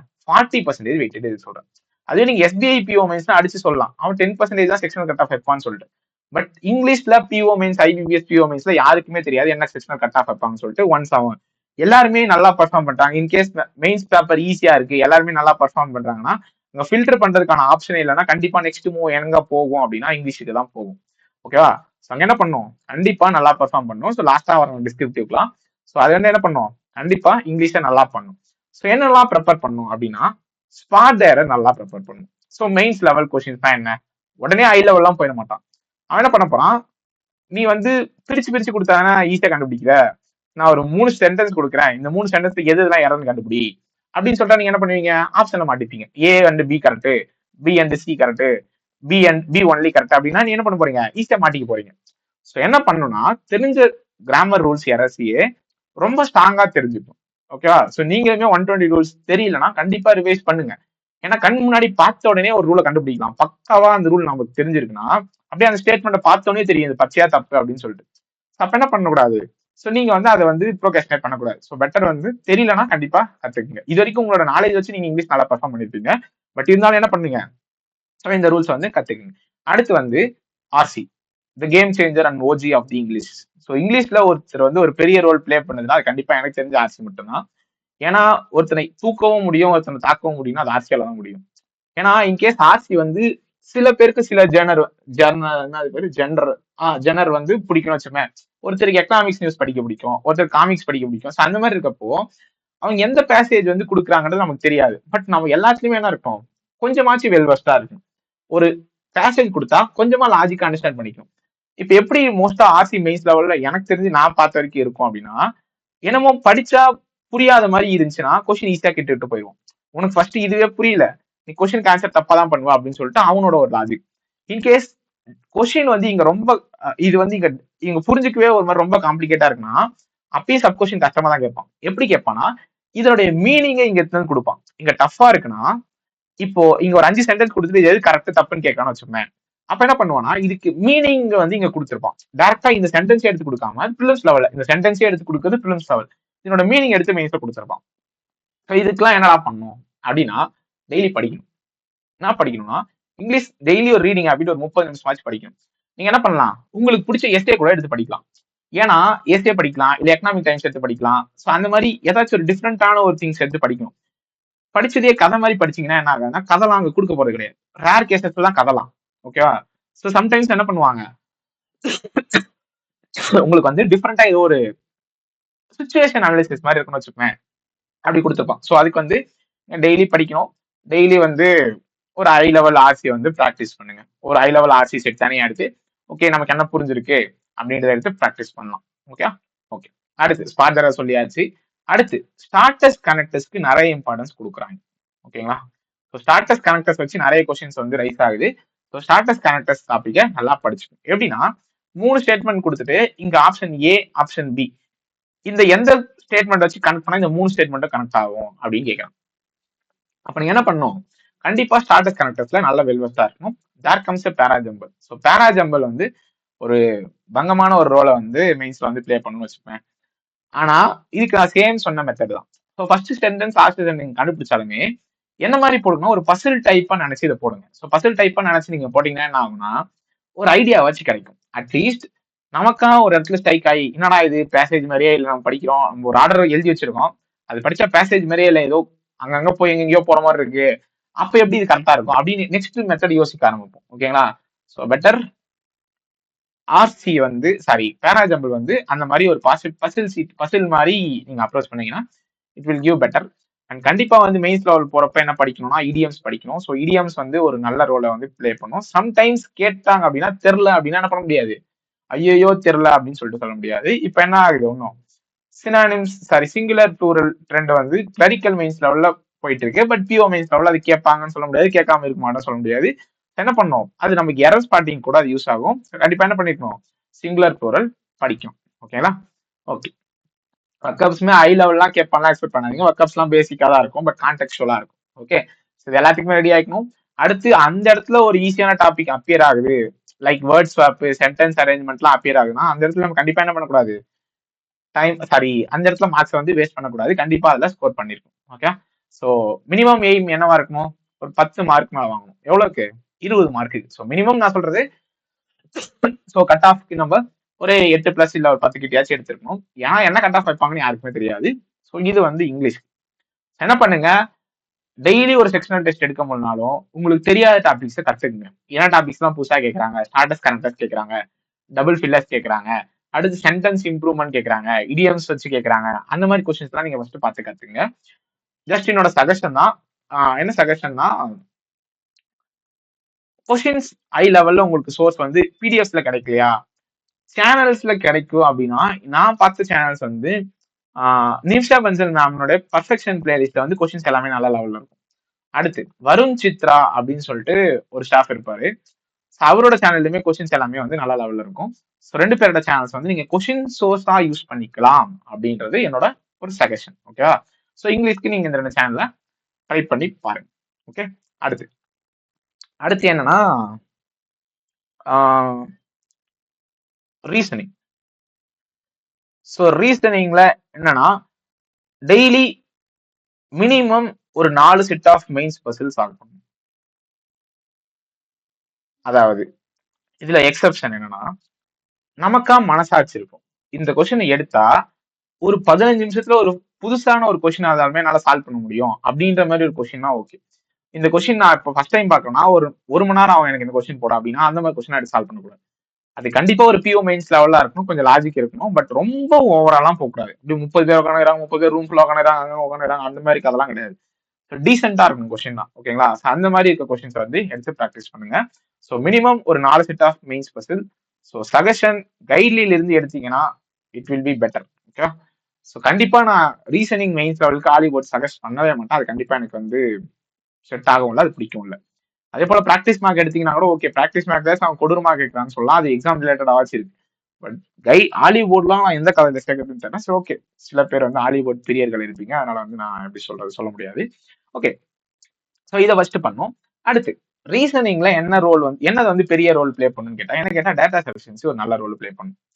ஏன் அப்படின்னா, இது நல்ல ரோல் மீன்ஸ் இதனோட வெயிட்டேஜ் என்னவா இருக்குன்னா ஒரு 4 to 6 மார்க்ஸ் இருக்குன்னு வச்சுக்கோமே. ஆனா இதை நம்ம எல்லாமே அட்டன் பண்ணிட்டு இதுல ஒரு 6 மார்க் எக்ஸ்பெக்ட் பண்றப்ப அது என்ன ஆகும்னா உங்களோட நெகட்டிவ் மார்க்ஸ் 7.5 வந்து நிற்கும். இது எல்லாமே தப்பாகிறதுக்கான சான்சஸும் இருக்குன்னு வச்சுப்போம். அப்படின்னா 6 மார்க்ஸ் கேட்டா 7.5 வரைக்கும் நெகட்டிவ் போறதுக்கான சான்சஸ் இருக்கும்.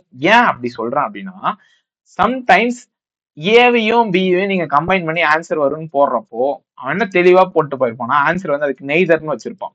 ஏன்னா அவன் கேட்கிற கேள்விக்கு அங்க ஆன்சர் சிங்கிள் ஆன்சர் வராது. இப்போ what is who sits immediately below B அப்படின்னா நீங்க ரெண்டுத்தையும் கம்பைன் பண்ண உடனே ஆன்சர் வருதுன்னு போட்டுருவீங்க. பட் பி கீழே அந்த 2 பாயிண்ட் கம்பைன் பண்ணாலுமே யார் வரான்னு தெரியல அப்படின்னா அதுக்கான ஆன்சர் நெய்தர் தான். அப்படி இருக்கப்போ நீங்க என்ன பண்ணுவீங்கன்னா, ரொம்ப எப்படி சொல்றதுன்னா இந்த மிஸ்டேக்ஸ் ஃபைன் பண்ண முடியாது. இதுல ரொம்ப கேர்ஃபுல்லா இருந்தா மட்டும் தான் இந்த மிஸ்டேக்ஸ் உங்களால கண்டுபிடிக்க முடியும். அதுல ரொம்ப கான்சியஸா இருக்கும். So data sufficiency plays a huge role. ஓகேவா. அடுத்து critical reasoning. So critical reasoning வந்து கண்டிப்பா வந்து ஒரு 6ல இருந்து 8 கேள்வி வந்து கேட்பாங்க. அது என்னென்ன டைப்ஸ்ல கேட்பாங்கிறது எனக்கு தெரியல. கண்டிப்பா கேட்பாங்க. நான் ஒரு டைம் கூட எக்ஸாம்ல படிச்சது கிடையாது, அதனால எனக்கு தெரியல. பட் கிரிட்டிக்கல் ரீசனிங்க்கு நீங்க யாரை ஃபாலோ பண்ணலாம்னா அபித் சாரை வந்து ஃபாலோ பண்ணலாம். ஸோ அபித் சார் இப்போ ரீசெண்டா வீடியோஸ் எல்லாம் போட்டாங்கன்னு நினைக்கிறேன் கிரிட்டிக்கல் ரீசனிங்க்கு. ஸோ அதை வந்து ஃபாலோ பண்ணுங்க, ஐடியாஸ் தெரிஞ்சு வச்சுங்க. அதே போல என்ன வந்து கணக்கு வரக்கூடாதுன்னா, இப்போ கைட்லில வந்து இப்போ கிரிட்டிக்கல் ரீசனிங் கேட்கறாங்கன்னு வச்சுக்கோங்க. ஸோ அதே தான் எக்ஸாம்ல கேட்பாங்களா? இங்க கேட்கறது வந்து உங்களோட ஜஸ்ட் பேசிக் லெவல் ஆஃப் திங்கிங்கே போதும். பட் எக்ஸாம்ல கேட்கறதுக்கு ரொம்ப ஹை லெவலா யோசிக்கணும். ஹை லெவலா மீன்ஸ் ப்ராக்டிக்கலா யோசிக்கணும்னு வச்சுக்கோங்களேன். நம்ம கொஸ்டினே வந்து ரொம்ப ரியலிஸ்டிக்கா இருக்கும். இங்க இருக்க மாதிரி வந்து ஒரு ஃபேக்ட் பேஸ்ட் வந்து அங்க இருக்காது. ஒரு மாதிரி ரியலிஸ்டிக்கா நம்ம ஒரு சுச்சுவேஷன்ல இருந்தா என்ன பண்ணுவோமோ அந்த மாதிரி இருக்கும். அப்ப அது என்ன பண்ணும்? ஸோ கேட் லெவல் கொஸ்டின்ஸ் வந்து if possible CAT level questions வந்து கொஞ்சம் ஈஸியா இருக்க கொஸ்டின்ஸ் எடுத்து தாராளமா ப்ராக்டிஸ் பண்ணலாம். ஒரு நாளைக்கு ஒரு 10 கொஸ்டின் எடுத்து ப்ராக்டிஸ் பண்ணலாம். அப்படி இல்லையா, அர்ஷல் அகர்வால் சார் சேனல்லையும் அல்லது art of reasoning Sanjay sir சேனல்லையும் மெமரி பேஸ்ட் போட்டிருப்பாங்க. அதை என்ன பண்ணலாம், எடுத்து தாராளமா சால்வ் பண்ணி பார்க்கலாம். ஓகே. ஸோ எல்லா எக்ஸாம்ஸ்லயும் கேட்டதை கம்பைல் பண்ணி போட்டிருப்பாங்க, தனியாகவும் போட்டிருப்பாங்க. ஸோ அதை நீங்க எடுத்து தாராளமா ஃபாலோ பண்ணலாம். ஸோ ஆர்ட் ஆஃப் ரீசனிங் இந்த சேனல் பேரு. ஸோ இது வந்து Harshal Agarwal sir learning capsules. So இதுலயும் கிரிட்டிக்கல் ரீசனிங் போட்டிருப்பாங்க. அவங்க சொல்றது புரியலாம், அட்லீஸ்ட் கொஸ்டினாச்சும் எடுத்து சால்வ் பண்ணிட்டு அவங்க சொல்ற ஆன்சர் கரெக்டா இருக்குன்னு மேட்ச் பண்ணி பார்த்துக்கலாம். Okay. Then comes the OG input output. So input output வந்து ஒரு பெரிய லெவல்ல ரோலை பிளே பண்ணும். ஸோ எல்லா எக்ஸாம்ஸ்லயும் இது கண்டிப்பா கேட்பாங்க. பிஓ மெயின்ஸ் தான் மேண்டேட்ரி அப்படின்னு வச்சுப்பேன். எஸ்பிஐ பிஓ மெயின்ஸ்ல கேட்டாங்க, 2 செட் கேட்டாங்க, 2 set of input output. Okay okay. So இதுல என்ன மிஸ்டேக்ஸ் நம்ம மேஜரா பண்ணுவோம் அப்படின்றத ஃபர்ஸ்ட் நான் சொல்றேன். So this is PO mains. So then the level should be I. எடுத்தவொடனே ஐ லெவல்ல யோசி, ஆன்சரே வராது. ஏன்னா ஃபர்ஸ்ட் ஒரு விஷயத்த புரிஞ்சுக்கணும், அங்க மல்டிபிள் ப்ராசஸ் நடக்க போகுது. அப்போ அந்த இடத்துல வந்து உங்களுக்கு காம்ப்ளெக்ஸான ஒரு ப்ராசஸ பண்ணிட்டு மல்டிபிள் விஷயத்தையும் பண்ணணும்னா அது பாசிபிள் கிடையாது. நம்மளும் மனுஷங்க தான். கம்ப்யூட்டர் தான் அது. கம்ப்யூட்டர் மாதிரி ஒரு, அதாவது கம்ப்யூட்டர் பண்ற ப்ராசஸ் தான் நமக்கு எடுத்து கொடுத்து நம்மள எழுத சொல்றாங்க. பட் நம்ம மனுஷ மாதிரி யோசிக்கணும், கொஞ்சமாச்சும் மனசாட்சி வேணும். கண்டிப்பா ரொம்ப ஹை லெவல்லாம் கேட்க மாட்டாங்க. எப்படின்னா ஜஸ்ட் இந்த மல்டிபிளிகேஷன், அடிஷன், ஸ்கொயரு, அடுத்து டிஃபரன்ஸ். ஸோ ஃபர்ஸ்ட் இந்த மாதிரி யோசிங்க. ஓகேவா? இந்த இடத்துல 3 ஆட் ஆயிருக்கு, இந்த இடத்துல 3 ஆட் ஆயிருக்கு, ஆட் நம்பர்னா 3, ஈவன் நம்பர்னா 4. இந்த மாதிரி பேசிக்கான ஃபர்ஸ்ட் கான்செப்ட்ல யோசிங்க. அடுத்து ஹை லெவல்ல யோசிங்க. ஹை லெவல்ல யோசிக்க வேணாம்னு சொல்ல, ஃபர்ஸ்ட் ஸ்டார்டிங் பாயிண்ட் வந்து பேசிக் தான். பேசிக்னா என்ன? அடிஷன் பண்றானா, டிஃபரன்ஸ் பண்றானா, ஸோ ஆட் நம்பர் இருக்கா, பிரைம் நம்பர் இருக்கா, ஸோ அந்த மாதிரி ஸ்கொயர் நம்பர் இருக்கா, ஸோ சம் பண்ணி ஸ்கொயர் பண்றானா, இல்ல மல்டிபிகேஷன் ஆஃப் டிஜிட்ஸ் பண்றானா, இல்ல ஈவன் நம்பர் ஆஃப் டிஜிட்ஸ் இருக்கா, ஆட் நம்பர் ஆஃப் டிஜிட்ஸ் இருக்கா. ஸோ இந்த மாதிரி நிறைய யோசிக்கலாம் பேசிக்கா. ஃபர்ஸ்ட் இதுக்கெல்லாம் ஒரு ஐடியா செட் பண்ணிக்கங்க. ஓகே, இப்பெல்லாம் ஃபர்ஸ்ட் யோசிக்கணும். இதெல்லாம் தாண்டி வரலன்னா நீங்க என்ன பண்ணலாம், அடுத்த ஸ்டெப்புக்கு மூவ் பண்ணலாம் ஃபர்தரா. அடுத்து இதுல என்ன ஒரு மிஸ்டேக்ஸ் நிறைய பேர் பண்ணக்கூடாது அப்படின்னா, இப்போ step 1, step 2, step 3, step 4, step 5 இருக்குன்னா கண்டிப்பா ஐ ஃபோக்கஸ் ஷுட் பி இயர். இங்க கிடையாது. இதை கண்டுபிடிச்சி இதை கண்டுபிடிக்கலாம் எந்த ஒரு பயனும் கிடையாது. என்ன பண்ணக்கூடாது, அதுக்கு டைம் வேஸ்ட் பண்ணக்கூடாது. ஸோ ஸ்டெப் 1ல உங்களுக்கு லீட் கிடைக்கலன்னா என்ன பண்ணக்கூடாது, கண்டிப்பா அதை ஃபர்தரா கொஸ்டின் மூவ் பண்ணக்கூடாது. ஸோ ஸ்டெப் 1லயே நம்ம முடிச்சுட்டே இருக்கேன், ரொம்ப நேரமா வெயிட் பண்ணிட்டே இருக்கேன், எனக்கு எந்த லீடுமே கிடைக்கலாம், கண்டிப்பா அந்த கொஸ்டின் ஸ்கிப் பண்ணிட்டு போறது பெட்டர். இவ்வளவு நேரமா ஒரு விஷயத்தை பத்தி பேசுறேன். ஸ்கிப்ன்ற ஆப்ஷனுக்கு நிறைய பேருக்கு வந்து மீனிங்கே தெரியல. ஏன்னா இப்போ 40 to 45 மார்க்ஸ், 50 மார்க்ஸ் வருதுன்னு சொல்றீங்களா, நீங்க ஒரு சிம்பிளிபிகேஷன்ல வந்து ஸ்டக் ஆயிருப்பீங்க. ஆனா அதை ஸ்கிப் பண்றதுக்கு உங்களுக்கு மனசே வராது. ஏன்? சிம்பிளிபிகேஷன்னா எப்பவுமே ஈஸியா தான் கேட்கணும் அப்படின்னு ஏதாவது ரூல் இருக்கா? கண்டிப்பா கிடையாது. ஆனா அரித்மெட்டிக்னா எப்பவுமே கஷ்டமா கேட்கணும் ரூல் இருக்கான்னு இல்ல. ஆனா நம்மள ஃபிக்ஸ் பண்ணிக்கிட்டோம். ஸோ அரித்மெட்டிக்னா எப்பவுமே கஷ்டம், சிம்பிளிபிகேஷன் எப்பவுமே ஈஸியா, அவ்வளவுதான். ஸோ இந்த மைண்ட் செட் எப்ப மாறுதோ அப்பதான் நம்ம ஸ்கிப் பண்ற மனசே வரும். எந்த கொஸ்டின்னாலுமே அது எவ்வளவு மொக்கையான கொஸ்டின், எவ்வளவு சிம்பிளான டாபிக், நமக்கு எவ்வளவு வெல்வெஸ்டான டாபிக்னாலும் ஒன்ஸ் யூ காட் ஸ்டக், கண்டிப்பா ஸ்கிப் பண்ணி தான் ஆகணும். அதுக்கு வேற வழியே கிடையாது. ஓகேவா? அதுக்கான டீசென்டான டைம் வந்து நீங்க மெயின்டைன் பண்ணணும். ஒரு கொஸ்டினா இந்த கொஸ்டினுக்கு இவ்வளவு மார்க், இந்த கொஸ்டினுக்கு நான் இவ்வளவு டைம் ஸ்பெண்ட் பண்ணேன், ஸோ எனக்கு எந்த ஒரு லீடும் கிடைக்கல அப்படின்னா என்ன பண்ணணும், கண்டிப்பா நெக்ஸ்ட் ஸ்கிப் பண்ணிட்டு போய் தான் ஆகணும். வேற வழியே கிடையாது. அது என்ன கொஸ்டினா இருந்தாலும் சரி. ஓகேங்களா? அது simplification, quadratic equation, number serious, என்னவா இருந்தாலும் சரி. அடுத்து இன்னொரு விஷயம் சொல்ல மாட்டேன். ஓகே, பிலிம்ஸ்க்கே சொல்றேன். பிலிம்ஸ்லயே வந்து இந்த point, there is no partiality between wrong number and missing number. ஏன் இது ஈஸியா தெரியுதுன்னா, அடுத்து என்ன வருதுன்னு கண்டுபிடிச்சா மட்டும் போதும். இங்க அடுத்து என்ன வருதுன்னு கண்டுபிடிச்சாலுமே எது தப்புன்னு கண்டுபிடிக்கிறது ஒரு பாயிண்ட் இருக்கு. அதனால ராங் நம்பர் கஷ்டம் நம்ம நினைக்கிறோம். the பாயிண்ட் வாஸ் லாஜிக் என்னமோ சேம் தான். எல்லா டைமே என்ன பண்ணக்கூடாதுன்னா மிஸ்ஸிங் நம்பர் ராங் நம்பர்ல எடுத்த உடனே ஃபர்ஸ்ட்ல இருந்தே நான் யோசிச்சுன்னு போவேன். சம்டைம்ஸ் ரிவர்ஸ்ல இருந்து பாக்குறப்போ அந்த பேட்டர்ன் எனக்கு ஈஸியா அண்டர்ஸ்டாண்ட் ஆகுற மாதிரி தெரியுதா, கண்டிப்பா ரிவர்ஸ்ல இருந்து வரணும். ஸோ மிஸ்ஸிங் நம்பர்ல என்ன பண்ண மாட்டோம்னா மேக்ஸிமம் மிஸ்டேக்ஸ் நம்ம பண்ண மாட்டோம். நம்மளா மிஸ்டேக்ஸ் பண்ணாதான் உண்டு. பட் ராங் நம்பர்ல ஈஸியா மிஸ்டேக்ஸ் பண்ணலாம். இங்க இந்த, அதாவது இந்த அடிஷன்ல எரர் இருக்கும், இது எரரான்னு கன்ஃபியூஷன் வரும். அப்ப என்ன பண்ணுவோம்னா ஏதோ ஒன்று போட்டுருவோம் அப்படின்னு சொல்லிட்டு போடுவோம். ஸோ அந்த மிஸ்டேக்ஸ் வராம எந்த எந்த பேசிஸ்ல எரரை வந்து நம்ம ஃபிக்ஸ் பண்ணணும் அப்படின்ற ஃபர்ஸ்ட் நம்ம உங்களுக்கு ஒரு ஐடியா வச்சுக்கோங்க. அதுக்கப்புறம் வந்து ப்ரொசீட் பண்ணுங்க. ஓகேவா? ஓகே. ஸோ அடுத்து ஸ்டெப் 1 கண்டுபிடிக்காம அடுத்து போகக்கூடாது. ஸோ அடுத்து வந்து இதுக்கு நல்ல டைமே ஸ்பெண்ட் பண்ணி நீங்க வந்து ஸ்பெண்ட் பண்ணலாம். ஏன்னா இதுல வந்து 5 கொஸ்டின் சப் கொஸ்டின்ஸ் கேட்பாங்க. சப் கொஸ்டின்ஸ்ல ரொம்ப காஷியஸா இருக்கணும். என்ன கேட்டிருக்காங்க அப்படின்றத ரொம்ப தெளிவா படிக்கணும். ஃபர்ஸ்ட் வேக வேகமா படிக்காதீங்க. ஏன்னா இது வந்து எப்படி சொல்றேன்னா, நான் சும்மா சொல்றேன். இப்போ வேகமா படிச்சா 30 செகண்ட்ல ஒரு கொஸ்டின் நான் படிக்கிறேன், படிக்க முடியுதுன்னு வச்சுப்பேன். நம்ம என்ன நினைச்சிட்டு இருக்கோம்னு நான் சொல்லட்டுங்களா? நான் இப்போ இன்கேஸ் ஸ்லோவா படிச்சா அப்ப எனக்கு 1 நிமிஷத்துக்கு மேல ஆகும். ஆனா ட்விஸ்ட் அது கிடையாது. நீங்க ரொம்ப ஃபாஸ்டா படிச்சீங்கன்னா 30 செகண்ட்ல ஒரு கொஸ்டின் படிக்கிறீங்கன்னா, மீடியம் பேஸ்ல படிச்சீங்கன்னா கண்டிப்பா 45 செகண்டுக்கு கம்மியா தான் படிப்பீங்க. ஆனா நம்ம என்ன பண்ண மாட்டோம், அதை அக்செப்ட் பண்ணிக்க மாட்டோம். ஏன்னா நம்ம அந்த சைடை இன்னும் ட்ரை பண்ணவே இல்லை. நான் ஃபாஸ்டா தான் படிப்பேன், தப்பா தான் படிப்பேன், ஃபாஸ்டா படிப்பேன், தப்பா படிப்பேன், கண்டிப்பா தப்பா தான் படிப்பேன். ஓகேவா? அந்த மிஸ்டேக்ஸ் வந்து பண்ணாதீங்க. Okay okay. ஸோ இப்போ முடிச்சா அடுத்து அடுத்து என்னன்னா டைரக்ஷன். ஸோ டைரக்ஷன் வந்து சம்டைம்ஸ் வந்து எக்ஸாம்ல வந்து கேட்பாங்க. என்ன மாதிரி டைரக்ஷன் கேட்பாங்க அப்படின்னா, நான் இப்போ வரைக்கும் பார்த்த வரைக்கும் என்ன கேட்கறாங்க அப்படின்னா, எய்தர் பேஸ்டு கொஸ்டின்ஸ் வந்து இருக்கும். அதாவது ஒன்னு டைரக்ஷன் எய்தர்ல இருக்கும், இல்ல டிஸ்டன்ஸ் எய்தர் இருக்கும். அதாவது if A star B means அப்படின்னு கொடுத்துட்டு என்ன தெரியுமா கொடுத்துருப்பான், A is either east or west of B of 4 meter. அதாவது ஏ இப்படியும் இருக்கலாம், ஏ இப்படியும் இருக்கலாம் அப்படின்னு சொல்லிட்டு கொடுத்துருப்பான். இது ஒரு மாதிரி டைப். சம்டைம்ஸ் என்ன பண்ணுவாங்க, distance A is either 6 meter or 8 meter north of B அப்படின்னா என்ன அர்த்தம், ஏ 6 மீட்டர் நார்த்தாவும் இருக்கலாம், ஏ 8 மீட்டர் நார்த்தாவும் இருக்கலாம். ஓகே, இந்த மாதிரி கொஸ்டினுக்கு என்ன முக்கியமான பாயிண்ட் நம்ம கவனிக்கணும்னா நோட்டை கவனிக்கணும். அதே போல பாசிட்டிவ்ஸ் எடுத்துக்கிறது யோசிக்க கூடாது. இப்போ நான் இப்படி ஒரு பாசிட்டிவ் எடுத்து இப்படி ஒரு பாசிட்டிவ் எடுத்து தான் மூவ் பண்ணணும். அடுத்த பாயிண்ட் ஃபிக்ஸ் பண்றப்ப என்ன ஆகும், எனக்கு இதுல 2 பிரியும், இது 2ஆ பிரியும், பாசிட்டிவ் இது 2ஆ பிரியும். ஆனா என்ன நோட் பண்ணி வச்சுக்கணும்னா, கீழே கொடுத்துருக்க நோட்டை வந்து நோட் பண்ணீங்கன்னா உங்களுக்கு ஒரு பாயிண்ட் ஸ்ட்ரைக் ஆகும். ஏன்னா அவன் டைரக்ஷன் கொடுத்துருப்பான். இப்போ ABC should be in straight line. அடுத்து வந்து பி வந்து சீனோட சவுத் வெஸ்ட்ல தான் இருக்கும். ஸோ இந்த மாதிரி ஒரு கண்டிஷன்ஸ் கொடுத்துருப்பான். அதே போல பாயிண்ட்ஸ் ஓவர்லாப் ஆகக்கூடாது. இதெல்லாம் என்ன பண்ணணும், மைண்ட்ல வச்சுக்கணும். அப்பதான் என்ன ஆகும்னா பாசிட்டிவ்ஸ் எலிமினேட் ஆகும். இல்லைன்னா கடைசி வரைக்கும் 10 பாசிட்டிவ் வரும், 10மே கரெக்டான யோசிச்சுட்டு இருப்போம். அப்போ உட்காந்து நோட் படிச்சு 10வது பாசிட்டிவ் ஓகே இது 9 தப்பு இது 1 தான் கரெக்ட் அப்படின்னு சொல்லிட்டு வரக்கூடாது.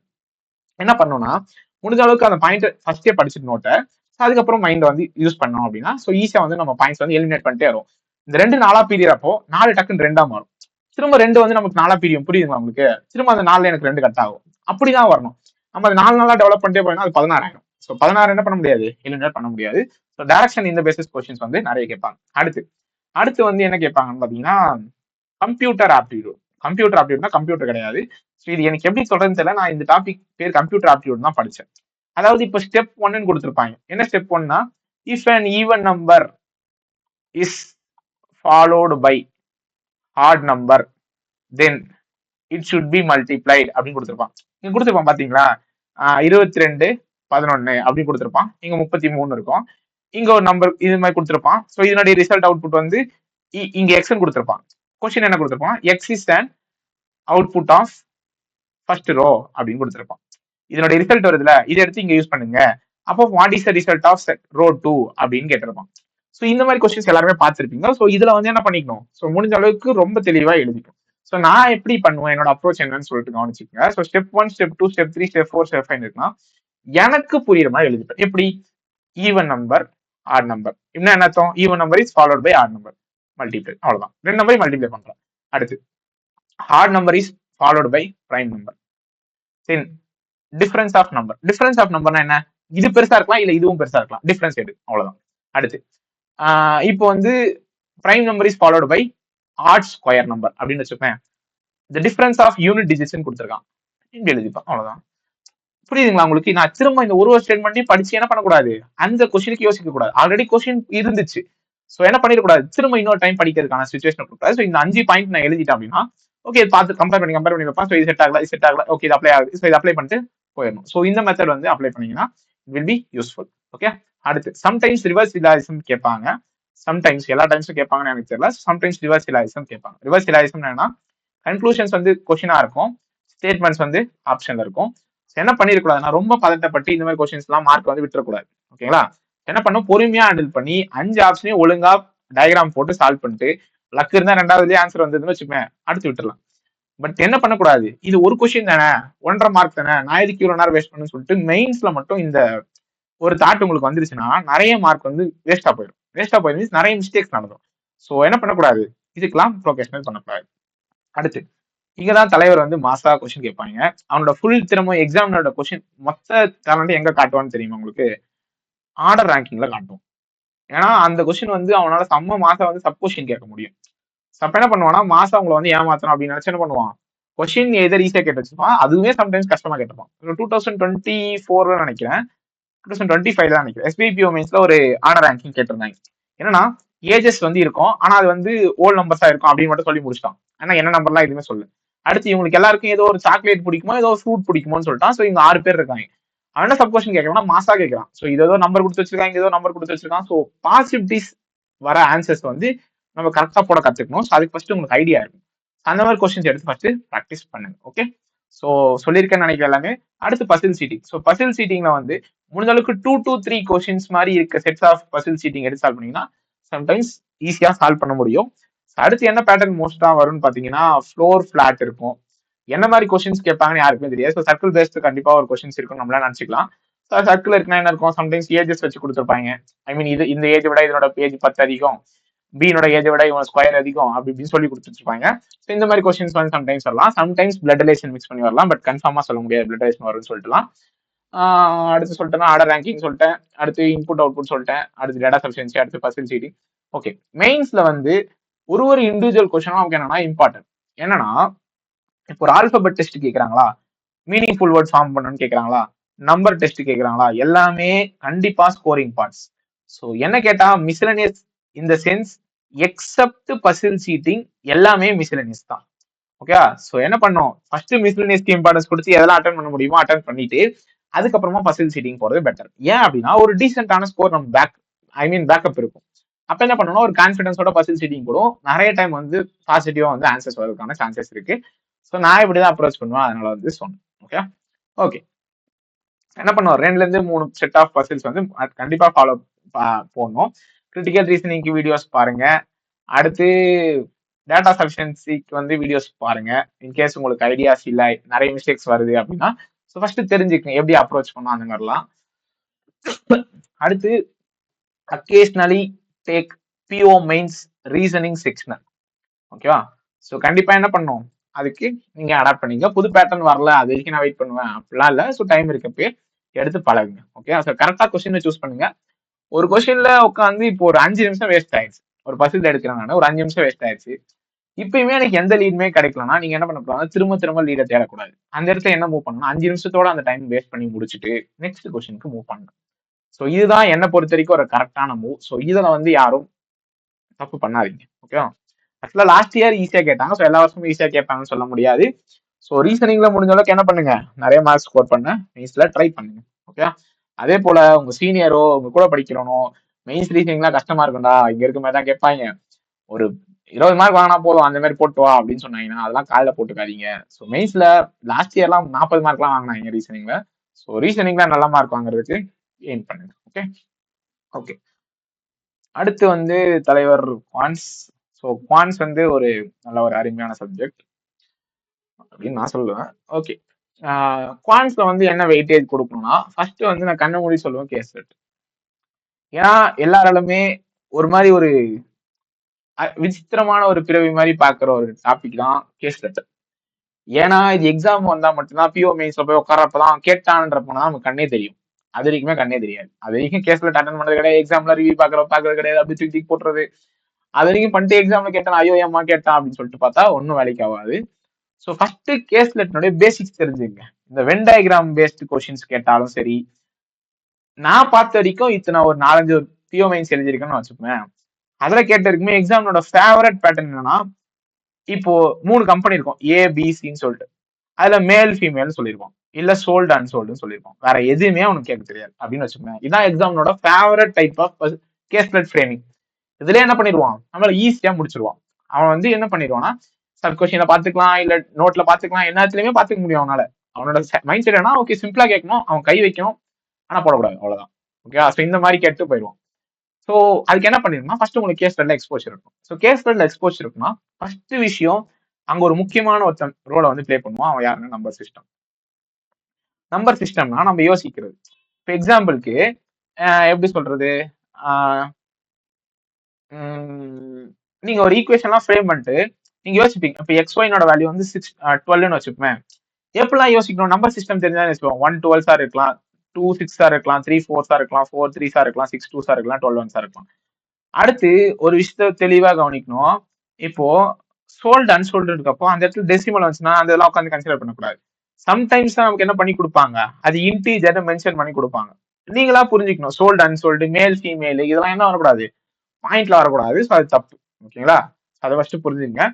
அடுத்து செல்ஃப் ப்ரொமோஷன்லாம் கிடையாது. நான் கேஸ்லெட்டுக்கு பார்ட் 1 பார்ட் 2 மெமரி பேஸ்டு பேப்பர்னு ஒரு 3 வீடியோ போட்டிருக்கேன். சரிங்களா, நீங்க வீடியோலாம் பார்க்காதீங்க, 3 இதுல இருக்க கொஸ்டின்ஸ் மட்டும் ஸ்கிரீன்ஷாட் எடுத்து எல்லா கொஸ்டினுக்குமே உங்களால சால்வ் பண்ண முடியுதான்னு ஃபர்ஸ்ட் செக் பண்ணுங்க. ஓகேவா, ஏன்னா அது நான் நிறைய என்ன பண்ணணும்னா ஸ்மார்ட் கீழ இருந்து எடுத்தேன். ஓகே, ஸோ எல்லா கொஸ்டினுக்குமே உங்களால சால்வ் பண்ண முடியுதா, ரொம்ப பெருசு பெருசாலாம் இருக்காது, எல்லாமே சின்ன சின்னதா தான் இருக்கும்.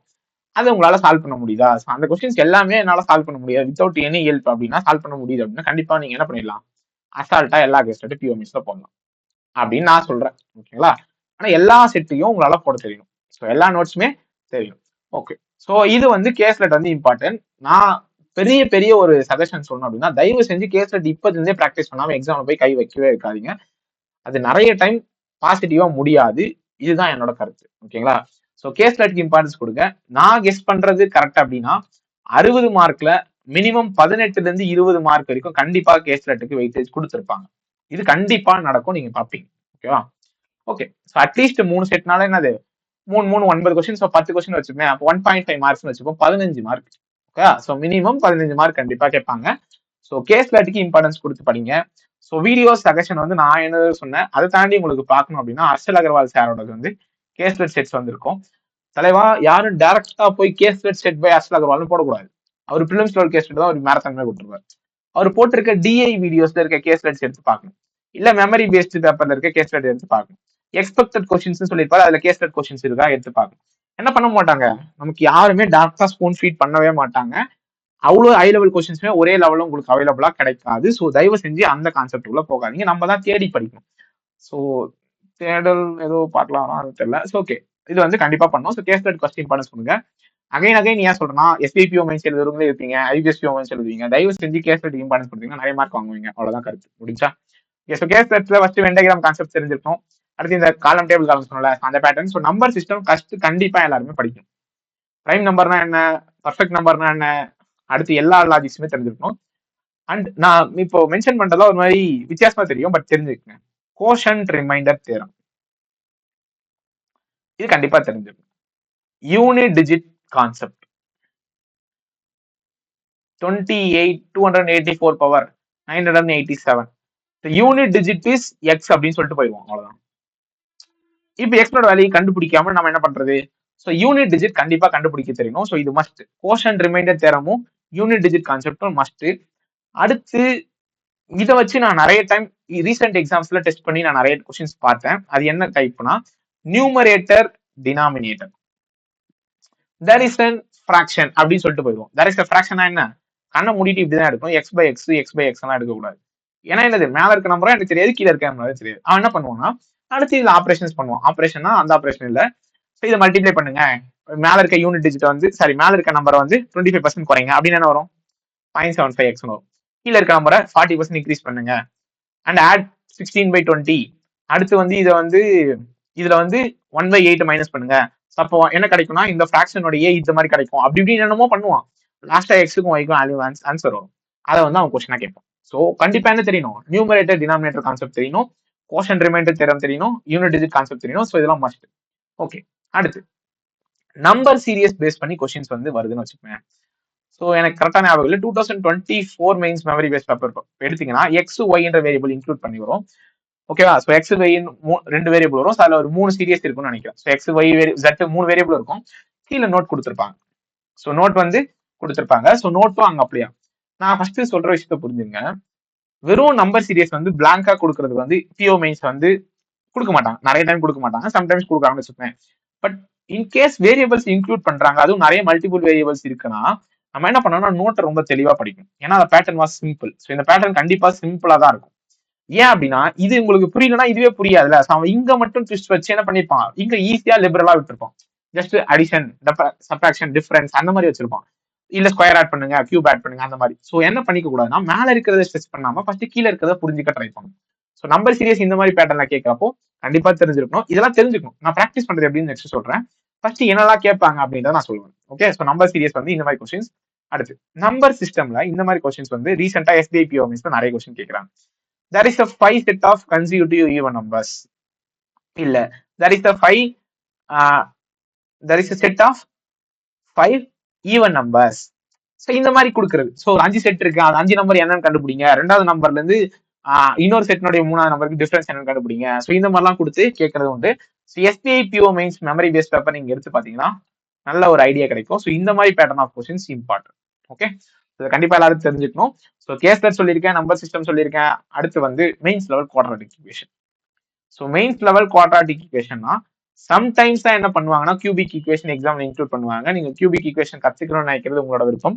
ஸோ குவாட்ராட்டிக் ஈக்குவேஷனே மோர் தென் எனஃப். ஸோ குவாட்ராட்டிக் ஈக்குவேஷன் என்ன தெரிஞ்சிருக்கும்னா சம் ஆஃப் ரூட்ஸ் கான்செப்ட் தெரிஞ்சிருக்கணும், டிஃபரன்ஸ் ஆஃப் ரூட்ஸ் கான்செப்ட் தெரிஞ்சிருக்கணும். அடுத்து அந்த டிட்டர்மினன்ட் கான்செப்ட் வந்து தெரிஞ்சிருக்கும். ஏன்னா அவன் பேசுறது எல்லாமே என்ன பண்ணுவான், டெக்னிக்கலா பேசுவான். ஓகே, ஸோ டிட்டர்மினன்ட் தெரிஞ்சிருக்கும், sum of fruits, difference of fruits, product of fruits, எல்லாமே என்ன தெரிஞ்சிருக்கும், கண்டிப்பா வந்து இதை தெரிஞ்சிருக்கும். ஸோ டிட்டர்மினன்ட் பேஸ் பண்ணி அது இமேஜினரி ரூட்ஸா, ரியல் ரூட்ஸா, அடுத்து என்ன இது ரேஷனல் நம்பரா, இரேஷனல் நம்பரா, இது எல்லாமே தெரிஞ்சிருக்கும். இதை வச்சு இதை கம்பேர் பண்ணிருப்பாங்க. So it is important for mains. இவ்வளவு ஹை லெவல்ல கேட்டாலும் நமக்கு போட தெரியணும். ஸோ கண்டிப்பா குவாட்ராட்டிக் ஈக்குவேஷன்ல ஒரு நல்ல கான்செப்ட் தெரிஞ்சு வச்சுங்க. நானே எக்ஸ்பிளைன் பண்ணிருக்கேன். ஸோ அதை வந்து பார்க்கலாம்னா எல்லாரும் பார்த்துக்கங்க. ஸோ நம்பர் சிஸ்டம் வீடியோவும் குவாட்ராட்டிக் ஈக்குவேஷனையும் கண்டிப்பா பார்க்கணும்னு நான் சஜஷன் பண்றேன். ஸோ பார்க்குறவங்க பார்த்து ஓகே. ஓகே, அடுத்து வந்து அப்ளிகேஷன்ஸ். அப்ளிகேஷன்ஸ்ல என்ன ஸ்கிப் பண்ணக்கூடாது மஸ்ட் அப்படின்னு பாத்தீங்கன்னா, ப்ராபபிலிட்டி மென்சுரேஷன் ஸ்கிப் பண்ணணும். அது முன்னாடியே சொல்லிட்டேன்.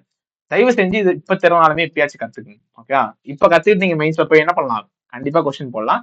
அக்டோபர்ல தான் மெயின்ஸ். ஜூலை இருக்கு, ஆகஸ்ட் இருக்கு, செப்டம்பர் இருக்கு. 3 மாசத்துல 2 டாபிக் கத்துக்கிறதுலாம் ஒரு பெரிய கம்ப சுத்தலாம் கிடையாது. கண்டிப்பா ஈஸியா கத்துக்கலாம். ஓகே, ஸோ கண்டிப்பா கத்துக்குங்க. இது வந்து ரொம்ப யூஸ்ஃபுல்லா இருக்கும். ஏன்னா டேட்டா சஃபிஷியன்சில என்ன பண்ணுவான், இந்த மாதிரி கொஸ்டின்ஸ்லாம் இன்க்ளூட் பண்ணுவோம். அடுத்து டேட்டா சஃபிஷியன்சில மோஸ்டா எந்த டாபிக்ஸ் வந்து நான் பார்த்திருக்கேன் அப்படின்னா, ஆவரேஜினுடைய டாபிக் வச்சு நிறைய கொஸ்டின்ஸ் கேட்பாங்க. ஏஜஸ் வந்து ரொம்ப ஃபேவரட்.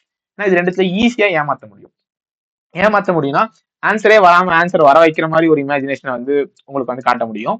ஆன்சர் வரும், பட் ஆன்சர் வராத மாதிரி ஒரு இமேஜினேஷன் உங்ககிட்ட வந்து காட்ட முடியும். ஸோ இந்த 2 கொஸ்டின் வந்து எக்ஸாமோட ஃபேவரட்.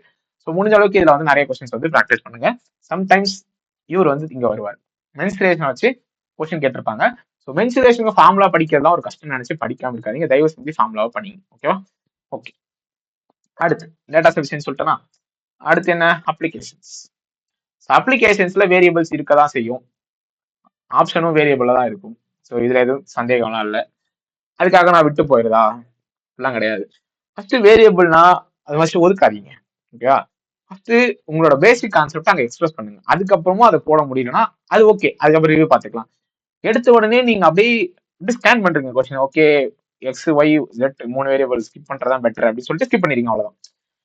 எப்போ வந்து நம்ம ஸ்டெப் மூவ் பண்றோமோ அப்பதான் ஃபர்ஸ்ட் அடுத்த ஸ்டெப்பே போக முடியும். அப்பதான் கத்துக்கவே முடியும். தயவு செஞ்சு ரிவ்யூ பாக்குறப்ப எனக்கு போட தெரியுதுன்ற கான்செப்ட் தூக்கிட்டு யாருமே போவாதீங்க. அது வந்து எந்த விதத்திலுமே வந்து பயன் கிடையாது. ஸோ மார்க் டெஸ்ட்ல போட கத்துக்குங்க. தப்போ சரியோ, போட முடியுதோ போட முடியலையோ, ப்ராக்டிஸே பண்ணாம ட்ரையே பண்ணாம அது எனக்கு வருது வரல அப்படின்னு சொல்லிட்டு டிசிஷன் எடுக்காதீங்க.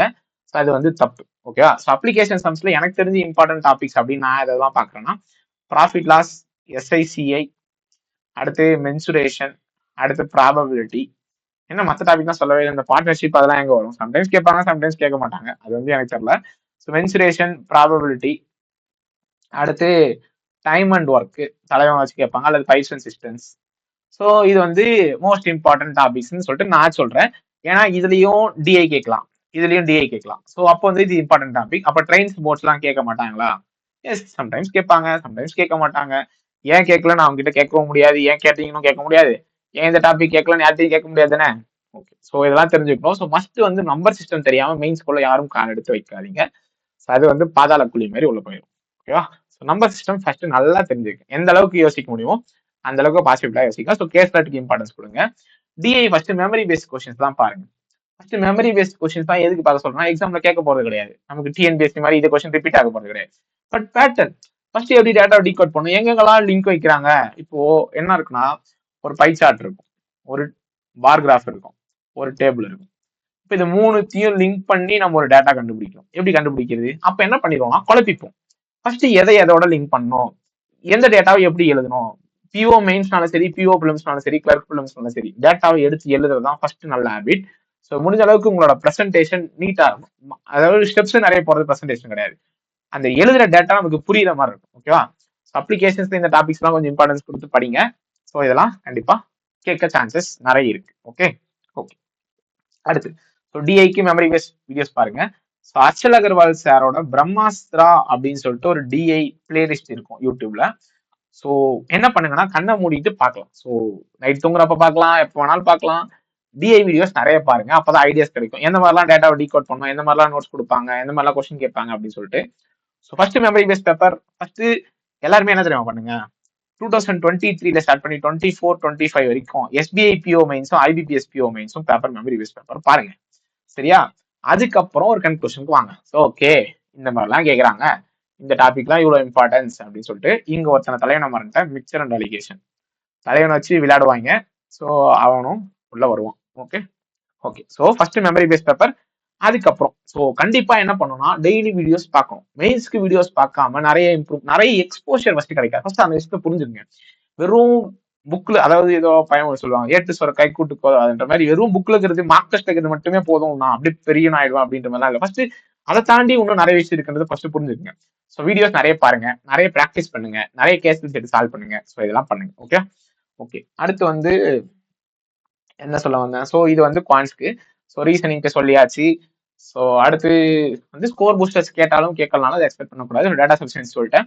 அடுத்து குவான்டிட்டி பேஸ்டு கொஷின்ஸை மார்க் டெஸ்ட்ல நீங்க அட்டன் பண்ணாலும் சரி, எக்ஸாம்ல சம்டைம்ஸ் இது பண்ண மாட்டாங்க. மார்க் டெஸ்ட்ல பாக்குறப்போ மேல வந்து சிம்பிள் இன்ட்ரெஸ்ட் காம்போனன்ட்ஸ் இருக்கும், கீழே மென்சுரேஷனா இருக்கும். நம்மளுக்கு இது தெரியாது, ஆனா இது தெரியும். இதை வச்சு நம்மளால ஒரு ஆன்சர் கொடுக்கும். சரி ஓகே, பார்க்க சின்னதா இருக்கு, சரி okay quantity 1 greater than quantity 2. 99% குவான்ஸ்ல கெஸ் ஒர்க் பண்ணக்கூடாது, இது ரொம்ப எக்ஸ்ட்ரீம்லி தப்பு. ஓகேவா? ஏன் அப்படின்னா, நான் பார்த்த வரைக்கும், நான் என் காதால கேட்ட வரைக்கும், எந்த ஒரு ஆஸ்பிரண்ட்மே பிஓ மெயின்ஸ்ல எழுதினவங்க அன்டில் அவங்க மார்க் வராத வரைக்கும், இப்போ நான் எனக்குமே இருந்துச்சுன்னு வச்சுப்பேன், 36 மார்க்கோ என்னமோ நான் எழுதுறப்போ பிஓ மெயின்ஸ் அட்டன் பண்ணேன், எனக்கு 24 மார்க்கோ என்னமோ வந்துச்சுன்னு வச்சுக்கோ. நான் என்ன பண்ணக்கூடாத ஃபர்ஸ்ட் மிஸ்டேக்னா ஐபிபிஎஸ் பிளேம் பண்ணக்கூடாது. நடந்தது ஒரே ஷிஃப்ட். நம்மளால என்ன தெரியுமா சொல்றான் நிறைய பேரு, நார்மலைசேஷன் பண்ணிட்டாங்க. கொஞ்சமாச்சும் மனசாட்சியோட பேசணும் ப்ரோ.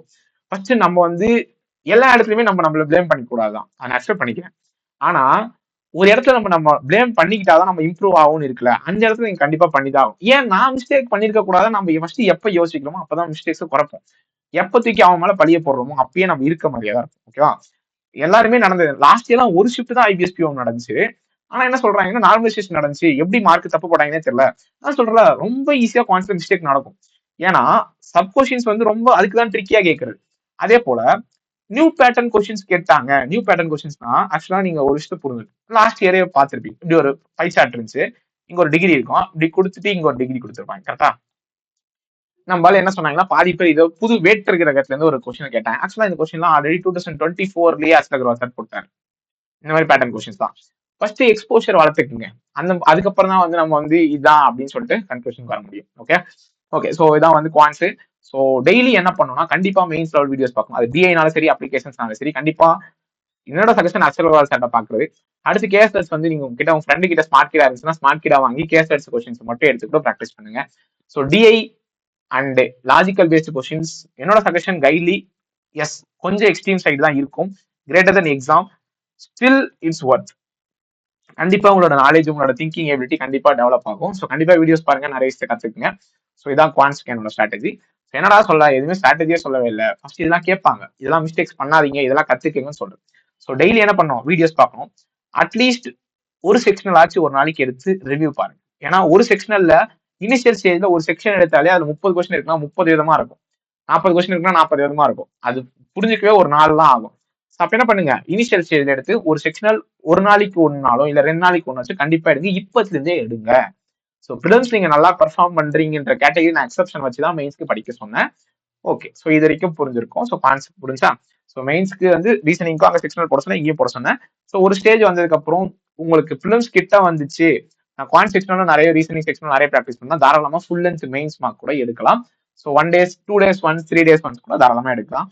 ஆனா மார்க் மட்டும் எடுக்காம எக்ஸாம் போயிடாதீங்க. நான் 10 மார்க் எடுத்துட்டேன், 15 மார்க் எடுத்துட்டேன், அந்த கதைலாம் கிடையவே கிடையாது, சீனும் கிடையாது. எவ்வளவு எடுக்க முடியுமோ அவ்வளவு ப்ராக்டிஸ் பண்ணுங்க. அது ஒரே நிமிஷம்.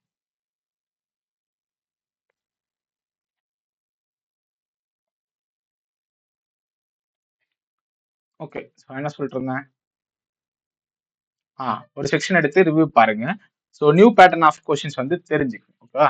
ஸோ கைட்லியில வந்து ப்ராக்டிஸ் பண்ணுங்க. ஸோ கைட்லியில இருக்க செக்ஷனல் டெஸ்ட் ஆக்சுவலா கைட்லி எதுக்காக சொல்றேன்னா 2023, 2024, 2025 எல்லா மார்க்ஸும் இருக்கும். ஸோ நீங்க எங்க இருந்து வேணாலும் ஸ்டார்ட் பண்ணலாம், எடுக்க எடுக்க வந்து அப்படியே போட்டே இருக்கலாம், சால்வ் பண்ணிட்டே இருக்கலாம். ஸோ என்ன பண்ணுங்க, ஸோ டெய்லி வந்து புதுசான விஷயத்த கத்துக்குங்க. இப்போதுலேருந்தே மெயின்ஸ்க்கு இம்பார்ட்டன்ஸ் கொடுத்து ஒரு நல்ல லெவலுக்கு மெயின்ஸ்க்கு வந்து குவான்ஸ், ரீசனிங், இங்கிலீஷ் எல்லாத்தையுமே கொண்டு வாங்க. ஓகேவா? ஓகே. அடுத்து வந்து லாஸ்டா வந்து நான் என்னது டிஸ்கிரிப்டிவ் ப்ராக்டிஸ்க்கு மட்டும் சொல்லிடுறேன். அடுத்து வந்து ஆர்பி செக்லஸ் எப்படி படிக்கிறது, சிஏ எப்படி நான் படிக்கிறேன் அப்படின்றத சொல்லிடுறேன். So descriptive writing. So descriptive writing வந்து இப்போ காம்ப்ரிஹென்ஷன் வந்துச்சுன்னு நினைக்கிறேன். ஓகேவா? ஸோ காம்ப்ரிஹென்ஷனுக்கு என்ன இம்பார்ட்டன்ஸ், நீங்க ஆர்சி நல்லா பர்ஃபார்ம் பண்ணாலே நீங்க ஆர்சி. அதை தாண்டி இங்க டைப் பண்ணணும். ஓகே, வெறும் எனக்கு ஆன்சர் தெரியுது, நான் சூஸ் பண்ண முடியாது. புரியுதா உங்களுக்கு? எங்க டைப் பண்ணும். ஸோ ஃபர்ஸ்ட் உங்களுக்கு சுத்தமா பேசிக்கா ஒருத்தங்களுக்கு டைப்பிங் ஸ்கில் இல்ல அப்படின்னு என்ன பண்ணணும், டேரக்டா எக்ஸாம்ல போய் டைப் பண்ணக்கூடாது. ஓகேங்களா? நான் என்ன சொல்றேன்னா, ப்ரொஃபஷனலா டைப்பிஸ்ட் மாதிரி ஏபிசிடி எங்க இருக்குலாம் அந்த ஹேண்ட் பிளேஸ்மெண்ட்லாம் வச்சு கத்துக்க சொல்ல. பட் நீங்க என்ன பண்ணுங்கன்னா, இந்த டைப்பிங் டெஸ்ட் அப்படின்னு சொல்லிட்டு ஒரு பிளாட்ஃபார்ம் இருக்கும். .comனு ஒரு டைப்பிங் டெஸ்ட் .com தப்பா எதுவும் டைப்பிங் டெஸ்ட் .com அப்படின்னு நினைக்கிறேன். ஸோ அந்த வெப்சைட்ல போனீங்கன்னா ஃபர்ஸ்ட் ஆல்பபெட்ஸ் எங்க இருக்குன்னு கத்துக்குங்க. ஓகேவா? ஃபர்ஸ்ட் ஆல்பபெட்ஸ் எங்க இருக்குன்னு கத்துக்குங்க. பொறுமையா டைப் பண்ணுங்க. மிஸ்டேக்ஸ் எல்லாம் டைப் பண்ணுங்க. ஸோ டைப் பண்ணி ஒரு 2 3 நாள் டெய்லி ஒரு 15 மினிட்ஸ் 30 மினிட்ஸ் ப்ராக்டிஸ் பண்ணாலே போதும். ஸோ டைப் பண்ணி கத்துக்கிட்டீங்கன்னா ஆல்பபெட்ஸ் உங்களுக்கு வந்து தெரிஞ்சிடும். இப்போ எடுத்த உடனே இனிஷியலா என்ன பண்ணக்கூடாதுன்னா குளோபல் வார்மிங் பத்தி நான் டைப் பண்றேன் டைப் பண்ணக்கூடாது. ஏன்னா நமக்கு ஃபர்ஸ்ட் எடுத்த உடனே டக்குன்னு யோசிக்க முடியாது. அதுக்கப்புறம் என்ன நெக்ஸ்ட் ஸ்டெப் என்னன்னு பாத்தீங்கன்னா, சிம்பிளான டாபிக்ஸ் என்ன உங்களை பத்தி பயோடேட்டா எழுதலாம். அடுத்து எனக்கு பிடிச்ச என்னோட ஹாபி பத்தி எழுதலாம். ஸோ இந்த மாதிரி ஃபர்ஸ்ட் எழுதி பழகுங்க. ஏன்னா டைப்பிங் தான் இம்பார்ட்டன்ட். ஏன்னா நம்ம யோசிக்கணும், புரியுதுங்களா? அட் டைம்ல டைப்பும் பண்ணணும், அட் டைம்ல யோசிக்கணும். அதுவும் ஒரு வேகான டாபிக். சடனா நம்ம எக்ஸாம் முன்னாடி ஒரு டாபிக் வரும். அப்ப நம்ம அதுக்கு பழகணும். ஓகேவா? அடுத்து அதுக்கு எடுத்த உடனே நீங்க அங்க ப்ராக்டிஸ் பண்ணக்கூடாது. சென்சார் என்ன பண்ணும், ஃபர்ஸ்ட் பேசிக்கா உங்களை பத்தி எழுதி டாபிக்ஸ் வந்து பழகணும். இதெல்லாம் பாசிபிளா அப்படின்னு கேட்டா பாசிபிள் தான். உங்களுக்கு டைப்பிங்ல எக்ஸ்போஷர்னா கண்டிப்பா நீங்க இப்படிலாம் பண்ணீங்கன்னா தான் உங்களுக்கு வந்து டாட்ஸ் வந்து டைப்பிங் வந்து ஃபாஸ்ட் ஆகும். ஓகேவா? நம்ம எஸ்எஸ்சி மாதிரி 45 words per minute 50 words per மினிட்லாம் படிக்க சொல்ல, பேசிக்கா வந்து ஸோ பயோடேட்டா, ஹாபி, அடுத்து உங்களுக்கு பிடிச்ச கேம் பத்தி எழுதலாம். ஸோ அந்த மாதிரி சும்மா உங்களுக்கு என்னென்ன தெரியுமோ அதெல்லாம் எழுதுங்க. அது கொஞ்ச நாள் போனதுக்கு அப்புறம் பேங்கர்ஸ் ஆம்பிஷன் அப்படின்னு சொல்லிட்டு ஒரு டெலகிராம் குரூப் இருக்கும். இந்த குரூப்ல என்ன போடுவாங்கன்னா, டிஸ்கிரிப்டிவ் சொல்லிட்டு ஒரு பிடிஎஃப் வந்து இருக்கும். அதுல நிறைய டாபிக்ஸ் இருக்கும். AI advantages and disadvantages, global warming, change of climate and its effect in agriculture. So இந்த மாதிரி நிறைய டாபிக்ஸ் வந்து கொடுத்துருப்பாங்கன்னு வச்சுமே, நீங்க ஸ்க்ரோல் பண்ணி பாத்தீங்கன்னா இருக்கும். அதுல ஃபைல்ஸ்ல போனீங்கனாலும் இருக்கும். அதுல எடுத்து ஒரு டாபிக்கை நீங்க டைப் பண்ணி ப்ராக்டிஸ் பண்ணணும். இது வந்து நம்ம அவுட் சைட் நம்மளா பண்றது. ஸோ டைமிங் கண்டிப்பா ஃபிக்ஸ் பண்ணி தான் ப்ராக்டிஸ் பண்ணணும். ப்ராக்டிஸ் பண்றப்போ அதுக்குள்ள எவ்வளவு வேர்ட்ஸ் கவுண்ட் பண்ணிருக்கோம் நம்ம கவுண்ட் பண்ணி பார்க்க முடியாது. என்ன பண்ணலாம், ஏதாச்சும் ஒரு ஆப்ல டிஸ்கிரிப்டிவ் பேக்கேஜ் வந்து சப்ஸ்கிரிப்ஷன் பண்ணுங்க. ஓகே, இப்ப இல்ல. ஸோ பிலிம்ஸ்லாம் முடிஞ்சதுக்கு அப்புறமே சப்ஸ்கிரிப்ஷன் பண்ணுங்க. அப்ப வந்து நீங்க வந்து ப்ரொஃபஷனலா டைப் பண்ணுங்க. அது வரைக்கும் என்ன பண்ணும், நீங்களா ரேண்டமா ஒரு டாபிக்கை சூஸ் பண்ணி இல்ல இந்த பேங்கர்ஸ் ஆம்பிஷன்ல சூஸ் பண்ணி அந்த டாபிக்ஸை டைப் பண்றதுல கண்டிப்பா ப்ராக்டிஸ் பண்ணும். ஏன்னா சம்பந்தமே இல்லாம ஒரு அன்னோன் டாபிக் வந்து கண்டிப்பா அங்க எஸ்ஏலியோ லெட்டர் ரைட்டிங்கோ கேட்கறாங்க அப்படின்றப்போ பெருசா ஆக்சுவலா டிஸ்கிரிப்டிவ் பேட்டர்னுடைய நான் வந்து அந்த வருஷம் வாங்கினேன். அதுக்கப்புறம் வாங்கியிருப்பேன்னு தெரியல. அது ஏதோ லக்ல வாங்கணும்னு வச்சுமே எனக்கு ஏன்னா அக்ரிகல்ச்சர் பிரச்சனால அக்ரிகல்ச்சர் டாபிக் கேட்டாங்க. நான் பாட்டு கண்ண மூணு ஏதோ எழுதினேன். மார்க் வந்து போட்டாங்க 25க்கு 22 என்னமோ போட்டாங்க. அப்போ வந்து டிஸ்கிரிப்டிவ் மார்க். ஆனா இங்கிலீஷ் வச்சே தெரிஞ்சுக்கலாம். என்னோட இங்கிலீஷ் மார்க் வந்து 19 40க்கு, டிஸ்கிரிப்டிவ்ல 22 25க்கு. என்ன கதை இது? என்ன கதைனா, நான் அங்க யூஸ் பண்ண வேர்ட்ஸும் எனக்கு அந்த இடத்துல இந்த டக்குன்னு எனக்கு அந்த தெரிஞ்ச டாபிக்கும் ரொம்ப நல்லா இருந்துச்சு. அதாவது நான் யூஸ் பண்ண ரூல்ஸ், ஃபர்ஸ்ட் நான் வந்து டாபிக் கொடுத்து எழுதுனேன். இன்ட்ரோடக்ஷன், அதுக்கு சப் டாபிக்ஸ் கொடுத்து கன்க்ளூஷன் தாராளமா கொடுக்கலாம். ஆக்சுவலா இதுக்குன்னு எந்த ஒரு புரோட்டோகாலும் கிடையாது. நீங்களாம் என்ன பண்ணிக்க கூடாது, ஐயோயோ பேசேஜ் தான் எழுதணும், ஐயோயோ ஒரே பேசேஜ் தான் எழுதணும், 2 பேசேஜ் தான் எழுதணும், எந்த கதையும் கிடையாது. அப்பெல்லாம் யாருமே சொல்ல, யாருக்குமே இப்ப வரைக்குமே எங்க உள்ள எப்படி வேல்யூஷன் பண்றாங்கன்னு தெரியாது. அதான் உண்மை. எடுத்த உடனே நீங்களா என்ன ஃபிக்ஸ் பண்ணிக்கூடாதுன்னா இதுதான் ஃபிக்ஸ்டு பேட்டர்ன், இப்படிதான் ஐபிபிஎஸ் சொன்னாங்கன்னு யாருமே சொன்னாலுமே அது உண்மைலாம் கிடையாது. ஆக்சுவலா நான் அப்படிதான் எடுத்துக்கிட்டேன். ஸோ இன்ட்ரோடக்ஷன், அடுத்து இது ஒரு டாபிக், இப்படி ஒரு டாபிக், ஒரு ஸ்ட்ரக்சர் இருக்கும்ல. சம்பந்தமே இல்லாம தலை எது காலேஜ்னே தெரியாம எழுதுனா என்ன எழுதுறோனே தெரியாது. ஸோ என்ன டாபிக் பத்தி எழுத போறோம், ஸோ இன்ட்ரோடக்ஷன், ஸோ இதான் இதை பத்தி நான் இப்படி பேசியிருக்கேன், ஸோ இப்படிதான் எனக்கு தெரிஞ்சு தோணுது அப்படின்னு சொல்லிட்டு நம்ம ஒரு கன்க்ளூஷன் முடிக்கிற மாதிரி. அடுத்து ஸோ இப்படி டாபிக்ஸ் கொடுத்து எழுதுறது. அடுத்து வந்து ரொம்ப பேசிக்கான இங்கிலீஷ்ல எழுதுறது தான் எனக்கு தெரிஞ்சு பெட்டர். ஏன்னா ஸ்பெல்லிங் மிஸ்டேக்ஸ்க்கு ரொம்ப ஒரு நெகட்டிவ் வந்து அங்க செக் பண்ணுவாங்க. ஓகேவா? ஸோ பேசிக்கான வேர்ட்ஸ், இப்போ எக்ஸாம்பிள்க்கு இப்போ ஸ்பெல்லிங் கூட எனக்கு கரெக்டாக இல்லை, யூபிக்யூஷியஸ் அப்படின்னு சொல்லிட்டு ஒரு வார்த்தை இருக்கும். அதாவது எல்லா இடத்துலயும் இருக்கு அப்படின்னு சொல்லிட்டு இந்த இடத்துல நீங்க அந்த வார்த்தை நீங்க யூஸ் பண்ணலாம், ஆனா தப்புலாம் சொல்லு. ஆனா நீங்க யூஸ் பண்றதுல 100% ஷூரா இருக்கும், 99% 100% ஷூரா இருக்கும் அந்த ஸ்பெல்லிங் கரெக்ட்னு சொல்லிட்டு. அதுல மிஸ்டேக்ஸ் இருக்குன்னு தெரிஞ்சா கண்டிப்பா அதுக்கு ஆல்டர்னேட்டிவ் வேர்ட்ஸ் யூஸ் பண்ண பழகணும். எடுத்த உடனே நம்மளோட ஒர்க்அப்ஸ் வச்சு தான் நம்ம வந்து அந்த வேல்யூவேஷன் பண்றது அட்ராக்டிவா பார்ப்பாங்க. கண்டிப்பா கிடையாது, கான்செப்ட் தான். ஓகே, அங்க என்ன கண்டென்ட் இருக்குன்னு தான் பார்ப்பாங்க. ஸோ யூஸ் பண்ற வேர்ட்ஸ்ல ரொம்ப கேர்ஃபுல்லா யூஸ் பண்ணணும், ரொம்ப பேசிக்கா யூஸ் பண்றது பெட்டர். அதே போல முடிஞ்ச அளவுக்கு ஏன் டாபிக்ஸ் பிரிச்சு எழுத சொல்றேன்னா, நீங்க ஷஃபிள் பண்ணுவீங்க. இப்போ எக்ஸாம்பிள் ஏஐன்னு இருக்குன்னு வச்சுக்கோங்க, நீங்க ஒரு பேசேஜா எழுதுனீங்கன்னா இங்க அட்வான்டேஜ் இருக்கும், இங்க டிஸ்அட்வான்டேஜ் இருக்கும், அட்வான்டேஜ் இருக்கும், டிஸ்அட்வான்டேஜ் மிக்ஸ் ஆயிருக்கும். ஆக்சுவலா படிக்கிறதுக்கு ஒரு ஃப்ளோவே கிடைக்காது, அது ஒரு பேராகிராஃபே கிடையாது. ஆக்சுவலா லாஜிக்கா பார்த்தா அது ஒரு பேராகிராஃப் தப்பு. ஏன்னா எப்படி சம்மந்தமே இல்லாம ஒரு பாசிட்டிவ் பத்தி பேசுறதுக்கு எப்படி உடனே நெகட்டிவ் வரும், எப்படி உடனே பாசிட்டிவ்? அதுக்கு தான் என்ன பண்ண சொல்றேன்னா அட்வான்டேஜ் டிஸ்அட்வான்டேஜ்னு ஒரு டாபிக் பேசினா என்ன பண்ணுவீங்க, நீங்க யோசிக்கிறதுக்கும் ஈஸியா இருக்கும். அட்வான்டேஜ்னா இங்க 4 பாயிண்ட் தெரியுதா, 4மே அட்வான்டேஜ் தான். டிஸ்அட்வான்டேஜா 4மே டிஸ்அட்வான்டேஜ் தான். ஓகே, சோ இப்படி பிரிச்சு எழுதிங்கன்னா உங்களுக்கு பெட்டரா இருக்கும். Okay okay.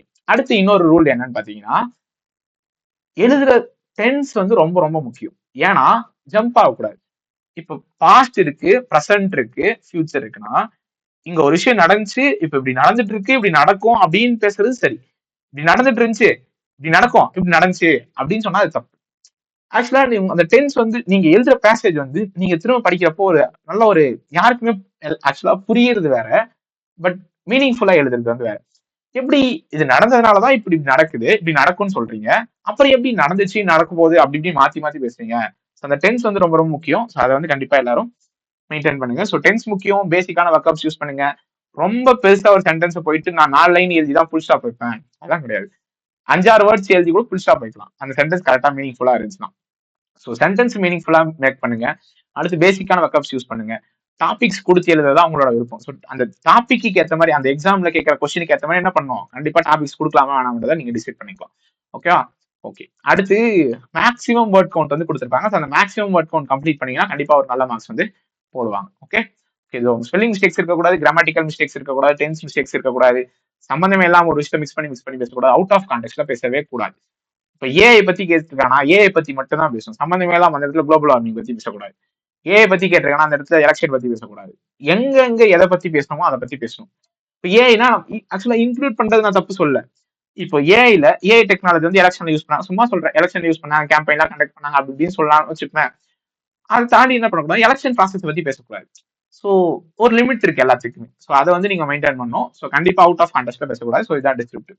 ஸோ வராதவங்க என்ன பண்ணுங்க, முடிஞ்ச அளவுக்கு ஃபர்ஸ்ட் டைப்பிங் டெஸ்ட் கத்துக்கணும். அடுத்து உங்களோட ஓன் டாபிக்ஸ், அடுத்து பேங்கர்ஸ் அம்பேஷன்ல இருக்க எக்ஸாம் டாபிக்ஸ், ஆல்ரெடி கேட்ட டாபிக்ஸ், அதை ப்ராக்டிஸ் பண்ணுங்க. அடுத்து ஏதாச்சும் ஒரு டிஸ்கிரிப்டிவ் பேக்கேஜ் வாங்கி நீங்க டைப் பண்ணுங்க, வேர்ட் கவுண்டோட டைப் பண்ணுங்க. ஸோ வேர்ட் கவுண்ட் கம்ப்ளீட் பண்றீங்களா, கிராமர் மிஸ்டேக்ஸ் இருக்கா, ஸோ அது எல்லாத்தையுமே செக் பண்ணுங்க. ஸோ இதுதான் டிஸ்கிரிப்டிவ்கான ப்ராசஸ். அடுத்து வந்து current affairs. So current affairs வந்து எல்லாருமே எல்லா விதத்துலையும் படிப்பீங்க. ஆக்சுவலா கரண்ட் அஃபேர்ஸ் வந்து ஒரு பெரிய கான்ட்ரவர்சி போயிட்டு இருக்கு இப்போ. இதுல படிச்சா வரமாட்டேது, அதில் படிச்சா வரமாட்டேதுனா ஏதாவது சும்மா கேட்கவே மாட்டாங்க. நாங்க தான் ஆர்பிஎஸ் படிச்சேன், 5 மாசம் கரண்ட் அஃபேர்ஸ் படிச்சேன், 5ல இருந்து 6 கொஸ்டின் தான் இருந்துச்சு. அப்ப நான் போய் அவனை கேட்க முடியுமா, நான் இவ்வளவு நாள் படிச்சேன் அப்ப ஏன் கேட்கவே மாட்டீங்க, பைத்தியமாடா நீங்களா அப்படின்னு சொல்லிட்டு அதை கேட்கவே முடியாது. எந்த சோர்ஸ்ல படிச்சாலுமே இதுதான். ஓகேவா? ஃபர்ஸ்ட் அதை புரிஞ்சுக்கங்க. நான் என்ன சொல்றேன்னா, சூஸ் ஒன் சோர்ஸ். இது யாராலுமே அக்செப்ட் பண்ணிக்க முடியல. எப்படி ஒரு சோர்ஸை பற்றி நான் மார்க் வாங்குறது, எத்தனை சோர்ஸை படிச்சாலும் இதே தான் தலைவா இருக்கும். நீ எத்தனை சோர்ஸ் படிச்சு கலந்து படிச்சாலும் கடைசியா கன்ஃபியூஸ் ஆகி தெரியாம போறதை விட ஒரு சோர்ஸ்ல படிச்சு பெட்டரா அந்த 5 கேள்வி 6 கேள்வி கரெக்டா போடலாம். ஃபர்ஸ்ட் புரிஞ்சுக்கங்க. Choose one source. உங்களுக்கு என்ன சோர்ஸ் வேணாலும் சஜஷன் இருக்கலாம், பட் என்னோட சஜஷன் ஸ்மார்ட் கியா இப்ப வரைக்குமே நல்லாதான் இருக்கு. நம்ம படிக்கிறத பொறுத்து இருக்கு. நான் அதுக்கப்புறம் என்னென்னலாம் அவாய்ட் பண்ணணும்னு நான் சொல்றேன். நீங்க நல்லா நோட் பண்ணீங்கன்னா, மேக்சிமம் டைம் இந்த இன்ஃபிளேஷனை பத்தி கொஸ்டின்ஸ் வந்து கேட்கறது இல்லை. இந்த WPI, CPI இந்த டேட்டா மாசம் மாசம் வரும், இதெல்லாம் உட்காந்து படிக்க கூடாது.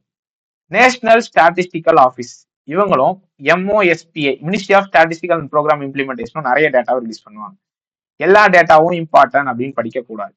ஒரு டேட்டா படிக்கிறோம்னா ஒரு டாபிக் ஒரு டாபிக் பேஸ் பண்ணி இப்போ top panchayat district, top panchayat and top block அப்படின்னு சொல்லிட்டு ஒரு நிதி ஆயோக்ல இருந்து ஒரு டேட்டா வராங்கன்னு வச்சிருப்பேன். எது டாப் ஸ்டேட், எது அதோட டிஸ்ட்ரிக்ட் மட்டும் படிக்கணும். சும்மா அதனோட வேல்யூ என்ன, இத்தனை பர்சன்டேஜ் இவ்வளவு கவர் பண்ணிருக்காங்க, ரொம்ப நியூமரிக்கல் வேல்யூ உள்ள போச்சுன்னா சம்பந்தமே எல்லாம் மைண்ட் வந்து கெட்டு போயிடும். ஓகேவா? எல்லாத்துக்குமே ஒரு லிமிட் தான். ஓகேவா? ஸோ அது எல்லா லிமிட்டுக்கும் மெயின்டைன் பண்ணுங்க. ஸோ அடுத்து வந்து நான் என்னோட மே மந்த் நோட்ஸ் வந்து நான் எழுதி வச்சிருக்கேன். நான் அதை வந்து சும்மா எக்ஸாம்பிளுக்கு காட்டுறேன். ஓகேவா? ஸோ அப்படியே காட்டுறேன். அடுத்து ஆர்பி செக்டர்ஸ் எப்படி படிக்கும். ஓகே, ஸோ இந்த மாதிரி தேவையில்லாத டேட்டா தான் படிக்காதீங்க. அதுக்கப்புறம் பேங்கிங் நியூஸ்ல ஒரு பேங்க்கும் இன்னொரு பேங்க்கும் கொலாப் பண்றாங்களா, எதுக்காக பண்றாங்க, என்ன ப்ராடக்ட் லான்ச் பண்ணாங்க, அதோட நிறுத்திக்கணும். அந்த ப்ராடக்டோட ஃபீச்சர்ஸ் என்ன. இப்போ எல்ஐசில வந்து ஒரு ஸ்கீம் லான்ச் பண்ணுவாங்க. இப்போ எல்ஐசி சஹேக் அப்படின்னு சும்மா ஸ்கீம் லான்ச் பண்றாங்கன்னு வச்சுக்கோங்க. எவ்வளவு பிரீமியம் கட்டணும், இது யார் கவரேஜ், எத்தனை வருஷம், எவ்வளவு பிரீமியம் கட்டணும், அடுத்து எவ்வளவு என்னென்னத்தையோ பச்சு வைக்கிறோம். அவன் ஒண்ணுமே கேட்க மாட்டான். ஓகேவா? ஸோ என்ன பண்ணக்கூடாது, தேவையில்லாத டேட்டாவும் மண்டியில ஏற்றக்கூடாது. அதை தாண்டி ஸ்டாட்டிக் படிக்கணுன்ற ஒரு தாட் எல்லாருக்குமே வந்துருச்சு, பட் அதுக்கு டைம் ஸ்பெண்ட் பண்ணலாம். என்ன பண்ணக்கூடாது, கரண்ட் அஃபேர்ஸ் படிக்கலன்ற ஒரு எண்ணம் வந்து நமக்கு இருக்கக்கூடாது. கரண்ட் அஃபேர்ஸ் படிக்கல அதனால நான் வந்து ஒரு படிச்சிருந்தா பாஸ் ஆயிருக்கணும், படிச்சிருந்தா கேட்டிருப்பாங்களோ, அந்த தாட் நமக்கு ஃபைனல் வரக்கூடாது. என்ன பண்ணிடணும், அதுக்காக டெய்லி கரண்ட் அஃபேர்ஸ் படிக்கிறது பெட்டர். ஓகேவா? இன்னும் 3 மாசம் இருக்கா. ஸோ டெய்லி வந்து கரண்ட் அஃபேர்ஸ் படிக்கிறது பெட்டர். ஸோ முடிஞ்ச அளவுக்கு மேக்ஸிமம் அன்வான்ட் இன்ஃபர்மேஷன்லாம் அவாய்ட் பண்ணுங்க. ஓகே, நான் ஒரு எக்ஸாம்பிள் லாஜிக்கா பேசுறேன். இப்போ தமிழ்நாட்டுல வந்து ஒரு சிஎம் வந்து ஒரு ஸ்கீம் லான்ச் பண்ணுவேன் வச்சுக்கோங்க. என்ன ஸ்கீம்னா தாய் மாமன் ஸ்கீம் அப்படின்னு சொல்லிட்டு ஒரு லான்ச் பண்ணாங்கன்னு வச்சுக்கோங்க. இது நமக்கு பொறுத்த வரைக்குமே இப்போ சிலர் அப்போஸ் பண்ணுவாங்க, சிலர் வந்து இதெல்லாம் ஒரு ஸ்கீமாடா அப்படின்னு சொல்லிட்டு நமக்கு ஒரு மாதிரி இது ஒரு ஸ்கீம் மாதிரியே தெரியாம இது ஒரு ஜஸ்ட் ஒரு பொலிட்டிக்கல் கேம்பெயின் மாதிரி தெரியும்னு வச்சுப்பேன். ஆனா பக்கத்து ஸ்டேட்ல இருக்கு, இப்போ நார்த் ஸ்டேட்ல இப்போ அசாம்ல இருந்து ஒருத்தவங்க பாக்குறாங்கன்னா அந்த ஸ்கீம் வந்து ஒரு அட்ராக்டிவான ஸ்கீமா தெரியும். அதோட ஃபீச்சர்ஸ் எல்லாம் படிப்பாங்க, எத்தனை கிராம் ரிங்கு கொடுக்குறாங்க. இது வந்து தப்புன்னு நான் சொல்ல வரல. பட் இதே போலதான் நமக்கு நார்த் இந்தியால ஒரு ஸ்பெசிபிக்கான ஸ்டேட் ரிலேட்டடா லான்ச் பண்ற ஸ்கீம்ஸ் வந்து நமக்கு அட்ராக்டிவா தெரியும். அதுக்கு நம்ம விழக்கூடாது. ஒரு நேஷனல் லெவல்ல ஒரு ஸ்கீம் லான்ச் பண்றாங்க, நான் வந்து படிக்கவே வேணாம்னு சொல்ல தலைவா. இப்போ சிக்கிம்ல ஒரு ஸ்கீம் லான்ச் பண்றாங்களா, தாராளமா படிங்க. சிக்கிம்ல வந்து இப்போ ஏதாச்சும் ஒரு ஸ்கீம், இப்போ என்ன சொல்றது, தெரியலையே, சிக்கிம்லயா பைனாப்பிள் அஸ்ஸாம்லயான்னு தெரியல. ஏதோ ஒரு பைனாப்பிள் ப்ராஜெக்ட் லான்ச் பண்ணாங்க, அது சும்மா படிக்கிறது ஓகே. பட் அதோட ஃபீச்சர்ஸ் என்ன, 1000 ரூபாய் கொடுக்குறாங்க, 2000 ரூபாய் கொடுக்குறாங்க, இத்தனை கோடி அலாட் பண்ணாங்க, எங்க போறது, அவ்வளவுதான், பேன் தான் முடிச்சிடணும். ஸோ கரண்ட் அஃபேர்ஸ் படிக்கிறது தப்பு இல்லை. எதை படிக்கணும், என்ன படிக்கணும், ஓகே. நான் நோட்ஸ் காட்டுறேன், நான் காப்பி பண்ணிட்டு காட்டுறேன். அது வந்து ரொம்ப ஒரு மாதிரி ரொம்ப சின்ன சின்ன எழுதி வச்சிருக்கேன். நான் ஒரு மே மந்த் ஃபுல்லா நோட்ஸ் எடுத்திருப்பேன். ஒரு 50 பேஜே எனக்கு முதல்ல எழுதி வச்சிருப்போம் மொத்தமாவே. அதுதான் அப்படின்னு சொல்லிட்டு தூக்கி போட்டேன். சும்மா என்ன படிச்சாலுமே அவங்க கேட்கவே மாட்டாங்க, எதுக்கு படிச்சுட்டே இருக்கணும். அதே போல நேஷனல் நியூஸுமே எது எதுக்கெல்லாம் அமௌண்ட் படிக்கணும், பட்ஜெட் படிக்கணும். டிஃபென்ஸ் நியூஸ்லாம் அப்படியே கண்ணில் தண்ணி வருது, என்னென்னமோ குத்து வச்சிருக்காங்க. இவங்க 2 பேர் கொலை பண்ணாங்க, இத்தனை மிஷின் லான்ச் பண்ணாங்க. அப்ப ஆல்ரெடியே பேரே பயங்கரமா இருக்கும். கோவா ஷிப்யார்ட் லிமிடெட்னு இருக்கும், இன்னொன்னு கார்டன் ரிசர்ச்னு இருக்கும், அடுத்து கொச்சின் இருக்கும். இது ஞாபகம் வச்சுக்கிட்டுமே மொத்தமே மறந்துடும். இவங்க 3 பேர்ல யார் லான்ச் பண்ணாங்கன்னே தெரியாது. அது ஒரு பக்கம்.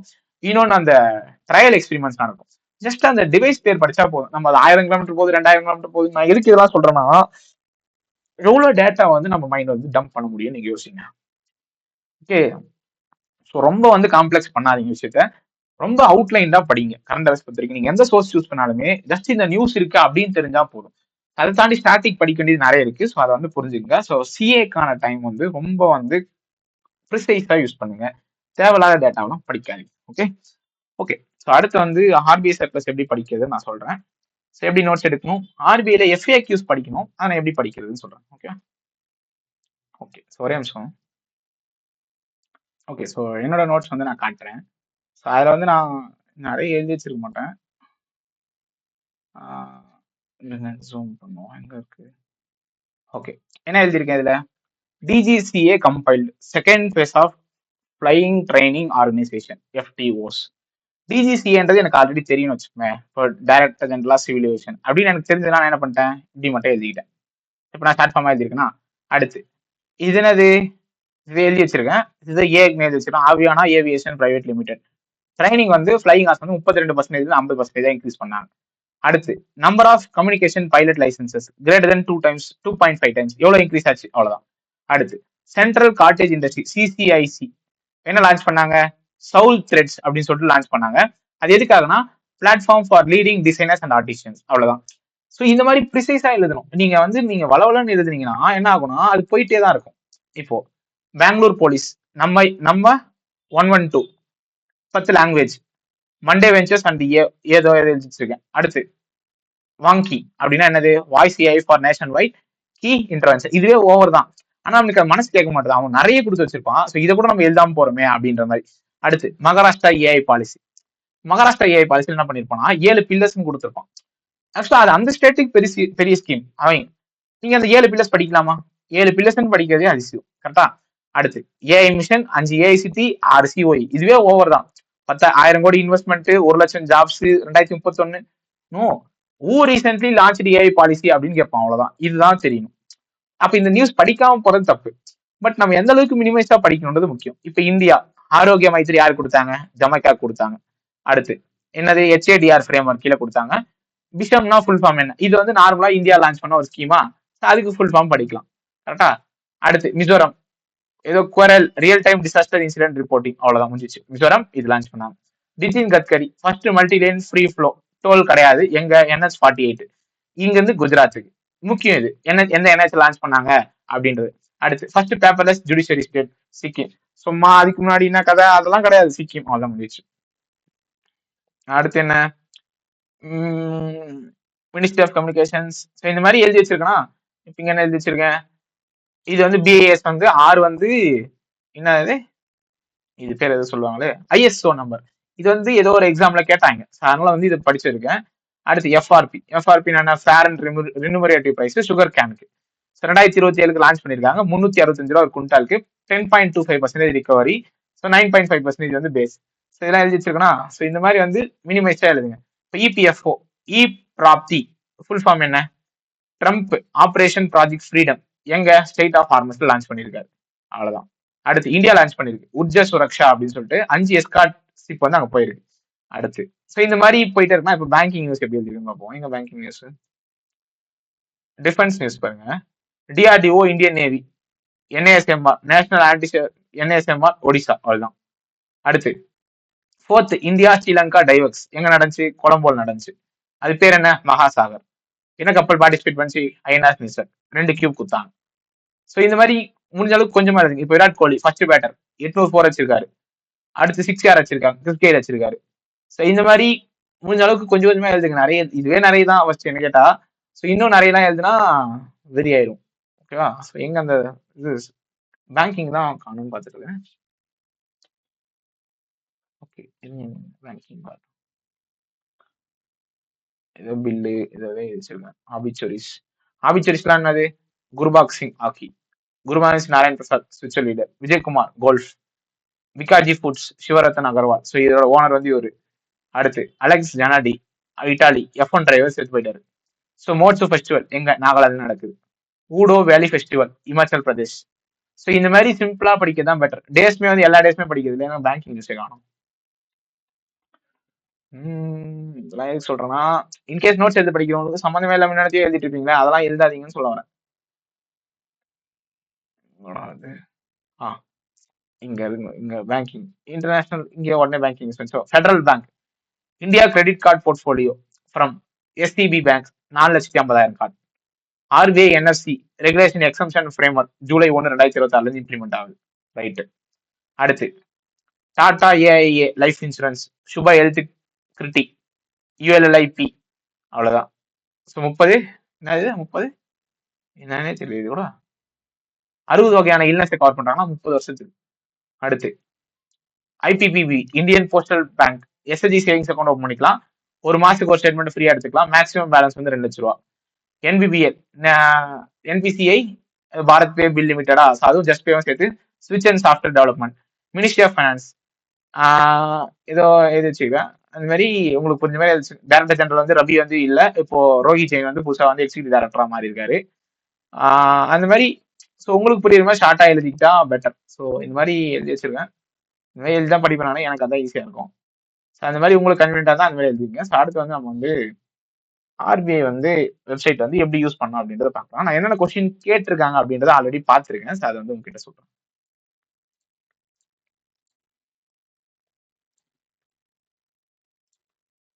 என்ன இது காணும், ஆர்பிஐ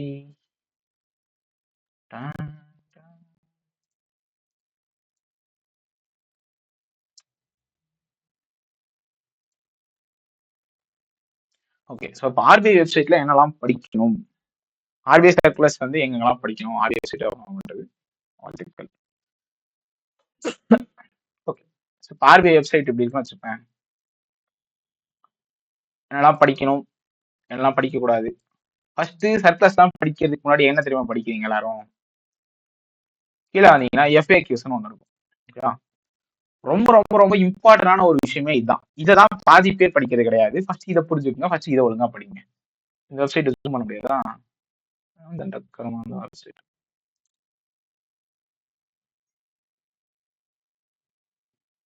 இன்க்ரீஸ் சரி, ஓகே. இப்போ இதுல இருந்து நான் கேட்கப்பட்ட கேள்வி சும்மா இப்போ இதுல இருக்கிறதா எப்படி படிக்கணும் நான் சும்மா சொல்றேன். ஜஸ்ட் எக்ஸாம்பிளுக்கு நான் கேட்ட கேள்வி மட்டும் டக்குன்னு பயன் பண்றேன். லாஸ்ட் இயர் எஸ்பிஓ மைன்ஸ் இருந்தீங்கன்னா எல்லாருக்குமே தெரியும். எல்லாமே படிக்கணும்னா நான் அது எப்படி சும்மா எக்ஸாம்பிள் சொல்லிக்கிறேன். ஓகே. இந்த டாபிக்ல இருந்து லாஸ்ட் இயர் எஸ்பிஓ மைன்ஸ்ல 2 கொஸ்டின் கேட்டேன். என்ன கொஸ்டின்னா இங்க நான் பயன் பண்றேன்.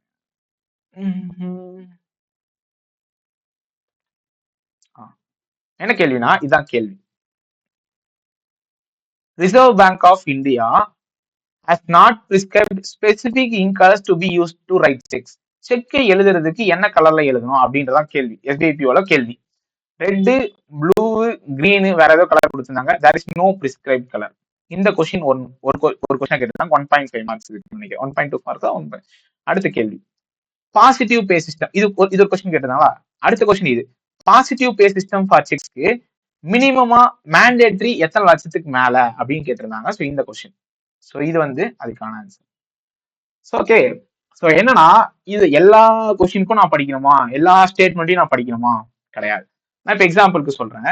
இப்போ ஃபர்ஸ்ட்ல இருந்து ஒரு டாபிக்கா சூஸ் பண்ணுங்க. எதெல்லாம் ஃபெமிலியரான டாபிக் நீங்க நோட் பண்ணீங்கன்னா, பேமெண்ட் அண்ட் செட்டில்மெண்ட் சிஸ்டம் ரொம்ப இம்பார்ட்டன்ட். கரெக்டா? அடுத்து இது ரிசர்ச் விட்டுறலாம். அடுத்து டெபாசிட் இன்சூரன்ஸ் இம்பார்ட்டன்ட். அடுத்து இஷ்யூர் ஆஃப் கரன்சி இம்பார்ட்டன்ட். இப்போ இது டிஜிட்டல் ருப்பின்னு வச்சுப்பேன். அவன் தான் ஸ்பெசிஃபிக்கா ஆர்பிஐ வெப்சைட், ஆர்பிஐ சர்க்கிள்ஸ் சொல்றான். இப்போ டிஜிட்டல் ருப்பி உள்ள வரீங்க. சரி, ஓகே. என்ன படிக்கணும்? டிஜிட்டல் ருப்பினா என்ன? Okay, central bank digital currency. Okay, reserve bank of India issue பண்ணுது. ஓகே, எல்லாமே ரைட். என்னோட டேக்லைன் என்ன? கீழே டேக்லைன் கொடுத்துருக்கான், கேஷ் பட் டிஜிட்டல். ஸோ இதான் என்னோட டேக்லைன். ஸோ என்னோட லோகோ இது, கேஷ் பட் டிஜிட்டல். ஓகேவா? அடுத்து what is an e wallet. So இதெல்லாம் யூஸ் பண்ணிட்டு இ வேலட் எல்லாமே பாக்குறீங்க, நீங்க ஆல்ரெடி பார்த்துருப்பீங்க. இது is there any minimum balance required to open e wallet? No, there is no minimum balance. இது தெரியுதா? ஓகே. அடுத்து வேற என்ன? இந்த மாதிரி பாயிண்ட் பாயிண்டா படிக்கிறீங்க. will interest be paid on the balances in the e-wallet given the cash like features of there is no interest payable on the wallet balance. என்ன தெளிவா கொடுத்திருக்கான், இன்ட்ரெஸ்ட் வந்து இ வேலட்ல இருக்க பேலன்ஸ்க்கு வந்து இன்ட்ரெஸ்ட் வந்து கிடையாது. ஸோ இது எல்லாத்தையுமே படிக்கணும்னு கேட்டா நீங்க டாபிக் வச்சே புரிஞ்சுக்கலாம். கரெக்டா? ஸோ அந்த டாபிக் சப் கொஸ்டின் இருக்குல்ல, அந்த ஒரு சப் கொஸ்டின் நீங்க என்ன பார்த்து பண்ணிக்கலாம். இதெல்லாம் படிக்கணுமா? படிக்க கூடாது. ஒரு வருஷம் ஒரு டாப் வச்சிருப்பான். ஸோ அதெல்லாம் படிக்க கூடாது. ஸோ எதெல்லாம் படிக்கணும் அப்படின்றத நீங்க டிசைட் பண்ணிக்கணும். ஸோ இதுல இருக்க எல்லா டாபிக்ஸுமே மினிமமா கொஞ்சமாச்சு எல்லாருமே படிச்சு வச்சிருக்கணும். So interoperability, regulatory sandbox. இப்போ ரீசெண்டா வந்து எல்லாத்தையுமே பட்டு படிக்க கூடாது, எல்லாத்தையுமே படிக்கணும். ஓகேவா? அடுத்து இந்த கொஸ்டின் வந்து நிறைய பேர் பார்த்துருப்பீங்க. ஸோ இருங்க, எல்லாமே படிக்கணும். நான் ஒன்னு சொல்றேன். இப்போ ரீட்டைல் டைரக்ட் ஸ்கீம் வச்சுப்பேன். Retail direct scheme. So okay, retail direct ஸ்கீம்னா என்ன? ரீட்டைல் டைரக்ட் கில்ட் அக்கௌண்ட் நம்ம வந்து டைரக்டா கவர்மெண்ட் செக்யூரிட்டிஸ்ல இன்வெஸ்ட் பண்ணலாம். ஸோ ஓகே, அப்படின்றது ஃபர்ஸ்ட் கொடுத்துருக்காங்களா? அடுத்து என்னென்னலாம் ஃபீச்சர்ஸ் வந்து நான் ஏன் வந்து கில்ட் அக்கௌண்ட் ஓப்பன், இந்த ஃபர்ஸ்ட் இந்த கொஸ்டினை படிக்கணும். அதுக்கப்புறம் தான் இந்த கொஸ்டினை படிக்கலாம், இந்த எஃப்ஏக்யூ படிக்கலாமா வேணாம்னு சொல்லிட்டு நம்ம எதெல்லாம் இன்வெஸ்ட் பண்ணலாம். டி பில்ஸ் இன்வெஸ்ட் பண்ணலாம், கவர்மெண்ட் செக்யூரிட்டி இன்வெஸ்ட் பண்ணலாம், state development loans, sovereign gold bonds எல்லாத்தையும் இன்வெஸ்ட் பண்ணலாம். என்னெல்லாம் வேணும் இதெல்லாமே நமக்கே தெரியும். இதெல்லாம் படிக்கணும் அவசியம் இல்லை. அடுத்து இப்போ ரீட்டைல் டைரக்ட் அக்கௌண்ட் நான் இதெல்லாம் ஓப்பன் பண்ணிட்டேன். இதெல்லாம் ஃபீச்சர்ஸ் தான் கொடுத்தேன். Okay, what is the cost of opening? Free of cost. இது தெரிஞ்சிருக்கும். அடுத்து வேற என்ன? எத்தனை நாமினேஷன் போடலாம் கேட்டிருப்பாங்க. Is there is a nomination compulsory? Yes. So nomination கம்பல்சரியா இல்ல வாலண்டரியான்னு கொடுத்தா என்ன தெரியணும், நமக்கு சொல்ல தெரியும். Compulsory. Retail direct gilt account வேணும்னா கண்டிப்பா நாமினேஷன் கொடுக்கலாம். எத்தனை நாமினேஷன் கொடுக்கலாம்? 2 நாமினேஷன் கொடுக்கலாம். அதுக்கப்புறம் நாமினேஷன் சேஞ்ச் பண்ணிக்கலாம். ஸோ இந்த மாதிரி ஒரு டாபிக்ல என்னெல்லாம் படிக்கலாம். இப்போ இதெல்லாம் படிக்கணும்னு கேட்டா கிடையாது. இப்போ கீழே வாங்க, இது படிக்கணும். இப்போ டி பில்ஸ்ல மினிமம் எவ்வளவு இன்வெஸ்ட் பண்ணலாம்? 10,000. கவர்மெண்ட் செக்யூரிட்டில 10,000. அடுத்து ஸ்டேட் டெவலப்மெண்ட் லோன்ஸ்ல 10,000. சவரின் கோல்டு பண்ண மினிமம் 1 கிராம். இது நார்மலா நமக்கே தெரியும். அடுத்து இதுல மேக்ஸிமம் லிமிட்டிங் கொடுத்துருக்கான். இப்போ கவர்மெண்ட் செக்யூரிட்டினா 2 கோடி, ஸ்டேட் டெவலப்மெண்ட் லோன்ஸ்னா அந்த லோன் அமௌண்ட் 1%, டி பில்ஸ்னா அதனுடைய 5%. புரியுதா? ஸோ சவரின் கோல்டு பண்ணா உங்களுக்கு பர் கஸ்டமருக்கு 4 kg. அது போல வந்து டிஃபர் ஆகும். புரியுதா? ஸோ இந்த மாதிரி நீங்க ஒரு டாபிக்லயும் கண்டிப்பா கொஸ்டின்ஸ் சூஸ் பண்ணி படிக்கணும். ஒரு நாளைக்கு ஒரு டாபிக் 2 டாபிக் படிச்சீங்கனாலே முடிச்சிடலாம். இப்போ எத்தனை பேர் வந்து சவரின் கோல்டு பாண்ட் ஸ்கீம் கேட்டிருப்பாங்க தெரிஞ்சிருக்காரு. சவரின் கோல்டு பாண்ட் ஸ்கீம் படிப்போம். லாஸ்ட் இயர் கேட்டாங்க, 2 மார்க்லயே கேட்டாங்க இந்த question. Okay, sovereign gold bond ஸ்கீமா? இது யார் இஷ்யூ பண்றா? ஆர்பிஐ இஷ்யூ பண்றாங்க. எல்லாமே மைனர் இன்வெஸ்ட் பண்ணலாமா? பண்ணலாம். ஜாயிண்ட் ஹோல்டிங் இருக்கா? இருக்கு. ஓகே, அடுத்து ஸோ இதெல்லாம் பண்றீங்க. ஸோ ஒரு கஸ்டமர் வந்து மேக்ஸிமம் 4 kg வாங்கலாம். மினிமம் எவ்வளவு தான் வாங்க முடியும்? 1 கிராம் கோல்டு தான் வாங்க முடியும். ஸோ மேக்ஸிமம் 4 kg வாங்கலாம். அதுவே ட்ரஸ்ட்னா 20 kg வாங்கலாம். இந்து யூனி டிவிடெண்ட் ஃபேமிலியும் என்னதான் வாங்க முடியும்? அன்டிவிடெண்ட் ஃபேமிலியும் என்னதான் வாங்க முடியும்? 4 kg தான் வாங்க முடியும். எவ்வளவு rate of interest? 2.5% rate of interest வந்து கொடுப்பாங்க. எப்பவுமே 2.5% தான். என்னது? பிக்ஸ்டு ரேட்னு கொடுத்துருக்காங்க. அப்ப இது மாறுமா? மாறாது. ஓகே, ஸோ இது கொடுத்துருக்காங்களா? யார் யாரெல்லாம் விற்கிறான்னு கொடுத்துருக்காங்க. எப்ப ரிடம்ஷன் பண்ணலாம்? எப்ப ரிடம்ஷன் வந்து என்ன கொடுத்துருக்காங்க? இந்த கொஸ்டின் கேட்டாங்க. எதுல கேட்டாங்கன்னா எஸ்பிஐபிஓல கேட்டாங்க. என்ன கேட்டாங்கன்னா, இப்போ ரிடம்ஷன் பண்றப்ப எனக்கு என்ன பியூரிட்டியில ரிடம்ஷன் பண்ணி கொடுப்பீங்க? 999 பியூரிட்டி. So 99.9 carrot. நம்ம பாக்குறது எல்லாமே 916 நம்ம வச்சிருக்க நாங்க எல்லாமே 22 கேரட். ஸோ இது என்னது? என்ன பியூரிட்டி பேசிஸ்ல நமக்கு ரீடீம் பண்ணி கொடுப்பாங்கன்னா 99.9% பியூரிட்டி கோல்ட் ரேட்ல ரீடீம் பண்ணி கொடுப்பாங்க. ஸோ எத்தனது? லாஸ்ட் 3 3 பிசினஸ் டேஸ்ல யார் ரிலீஸ் பண்ண data? Indian bullion and jewellers association limited. அவங்க சொன்ன டேட்டா. அடுத்து நான் ஆன்லைன்ல வாங்கினா எனக்கு 50 கிராம் கம்மியா, 50 ரூபா வந்து ஒரு கிராமுக்கும் கம்மி. அந்த 1 கிராம் நான் டிஜிட்டல் பாண்ட் வாங்கினா எனக்கு 50 ரூபா கம்மி. அடுத்து நான் எவ்வளவு வரைக்கும் வந்து இதுல டிடிஎஸ் இருக்கா? டிடிஎஸ் கிடையாது. அடுத்து டாக்ஸ் இருக்கா? இந்த டாக்ஸ் ஆப்ஷன்லாம் கொடுத்துருவாங்க. இந்த கொஸ்டின் எல்லாம் கேட்டாங்க. இதை கொடுத்துருப்பானே. ஸோ மல்டிபிள்ஸ் ஆஃப் 1 கிராம்ல தான் வாங்க முடியும். Can I trade this bond? Yes, tradable. அடுத்து டிமாண்ட் ஃபார்ம்ல கிடைக்குமா? எஸ், கிடைக்கும். அடுத்து 20,000 ரூபாய்க்கு தான் நீங்க கேஷா கட்டி வாங்க முடியும். ஒரு பேங்க்ல வாங்கினாலும் சரி, எங்க வாங்கினாலும் சரி. அதுக்கப்புறம் என்ன பண்ணும்? செக், டிடி இல்ல நெஃப்ட், ஆர்டிஜிஎஸ் தான் நீங்க பண்ணி வாங்க முடியும். இந்த பாயிண்ட் இங்க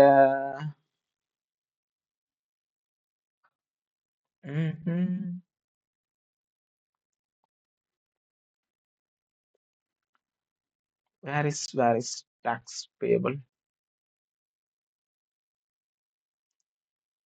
இந்த பாண்ட் வந்து 8 வருஷம். ஸோ 5 வருஷத்துல இருந்து வந்து நமக்கு வந்து ப்ரீமேச்சர் விட்ரல் வந்து அலோவ் பண்ணுவாங்க. வேற என்னது? கொலட்டரலா யூஸ் பண்ணலாமா? எஸ், யூஸ் பண்ணலாம். இந்த point interest on the bonds will be taxable. So இதுல கிடைக்கிற வட்டி வந்து எனக்கு taxable. The capital gains tax arising on the redemption of SGB to an individual has been exempted. So capital gains tax வந்து இது applicable கிடையாது. But tax இன்ட்ரெஸ்ட்டுக்கு tax இருக்கு. அடுத்து வேற என்ன கொடுத்துருக்காங்க? ஸோ இந்த மாதிரி ஒரு ஃபீச்சர்ஸ் கொடுத்துருக்காங்களா? அடுத்து ஸோ இந்த மாதிரி சவரின் கோல்டு பாண்ட் ஸ்கீம் படிக்கணும். அடுத்து கோல்டு மானிட்டைசேஷன் ஸ்கீம். ஸோ இந்த மாதிரி எல்லா ஸ்கீம்ஸும் நீங்க என்ன பண்ணணும்? ஒன்னொன்னா படிக்கணும். ஸோ ஊடகம் போர்ட்டல் இருக்கா? ஊடகம் போர்ட்டல் என்ன படிக்கணும்? சர்ஃபேஸ் ஆக்ட் இருக்கா? ரொம்ப டீப்பாலாம் போக கூடாது. பட் பேசிக்கா என்ன தெரிஞ்சிருக்கணும்? எல்லாத்துலயுமே இதுல இருக்க ஃபீச்சர்ஸ் வந்து தெரிஞ்சு இருக்கணும். ஓகே. ஸோ இதுல என்ன பண்ணுங்க? இதுல வந்து மேக்ஸிமம் இம்பார்ட்டன்ஸ் கொடுத்து இதை படிங்க. அடுத்து ஆர்பிஐ சர்ப்ளஸ். ஸோ ஃபர்ஸ்ட் என்ன அப்டேட் பண்ணணும் அப்படின்னு பாத்தீங்கன்னா, இந்த ஹோம் பேஜ்ல நிறைய விஷயம் வந்து வரும். ஓகேங்களா? ஸோ இந்த வாட்ஸ் நியூ அப்படின்னு சொல்லிட்டு ஒரு இது இருக்கும். அதை வந்து எல்லாமே படிக்கணும். அடுத்து ஆர்பிஐ வெப்சைட்ல என்னெல்லாம் இருக்கும்? ஸோ இந்த ரேட்ஸ் இருக்குமா? இது தெரிஞ்சிருக்கணும். அடுத்து ஆர்பிஐனுடைய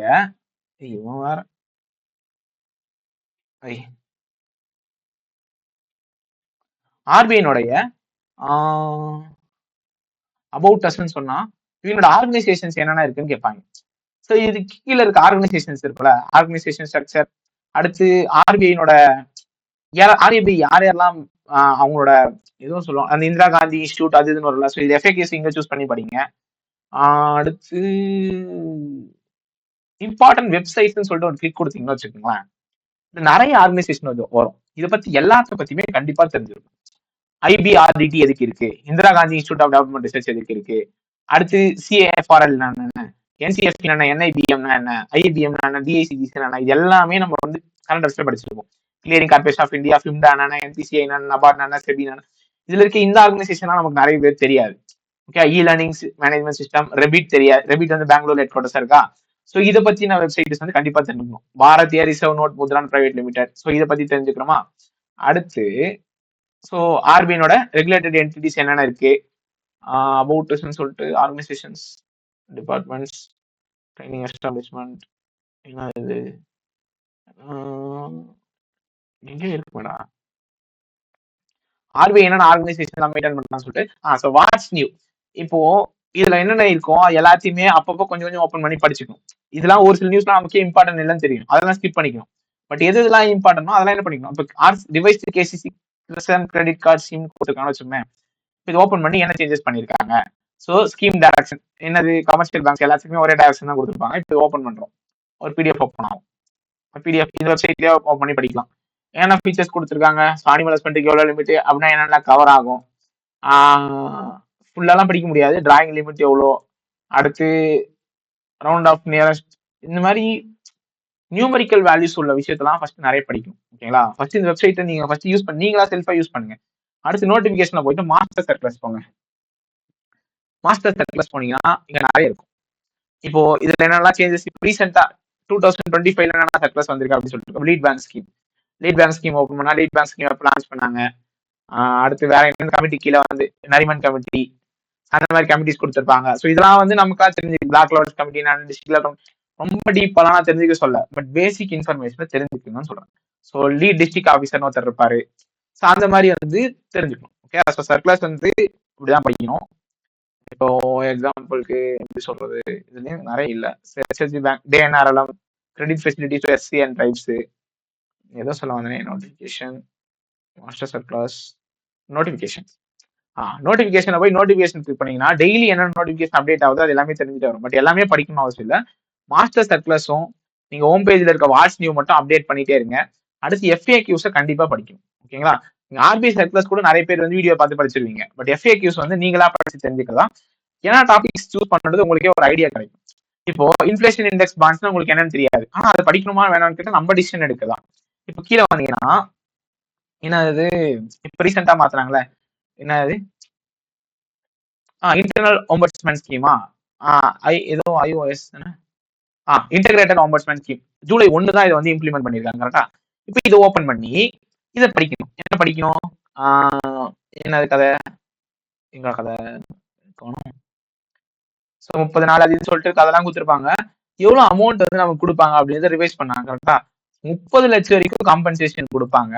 3 லட்சம் வரைக்கும் என்ன கொடுப்பாங்க? எனக்கு வந்து என்னென்ன இதுவாயிருக்கு, எனக்கு மென்டல் ஆகிட்டாங்க இவங்க அப்படின்னு சொல்றதுக்குலாம் அவங்க வந்து காம்பன்சேஷன் கொடுப்பாங்க. ஓகே. ஸோ இந்த மாதிரி இன்ஃபர்மேஷன் நியூமரிக்கலா இருக்கிற வேல்யூஸ் ஆச்சு இதுல இருக்கிறதுக்கெல்லாம் தெரிஞ்சுக்கங்க. இப்போ கீழே வந்தீங்கன்னா இந்த பேமெண்ட்ஸ் அண்ட் செட்டில்மெண்ட் சிஸ்டம் இருக்கா, இண்டோ நேபாள் ரெமிட்டன்ஸ் ஃபெசிலிட்டி ஸ்கீம்னு ஒன்று இருக்கு. நேபாளுக்கு நம்ம அமைச்சிக்கலாம் ஒன் வேர்ட் மூவ்மெண்டா. எவ்வளவு வரைக்கும் அனுப்பலாம்? 2 லட்சம் வரைக்கும் அனுப்பலாம். ஆனா நம்மளால 50,000 போடுவோம்.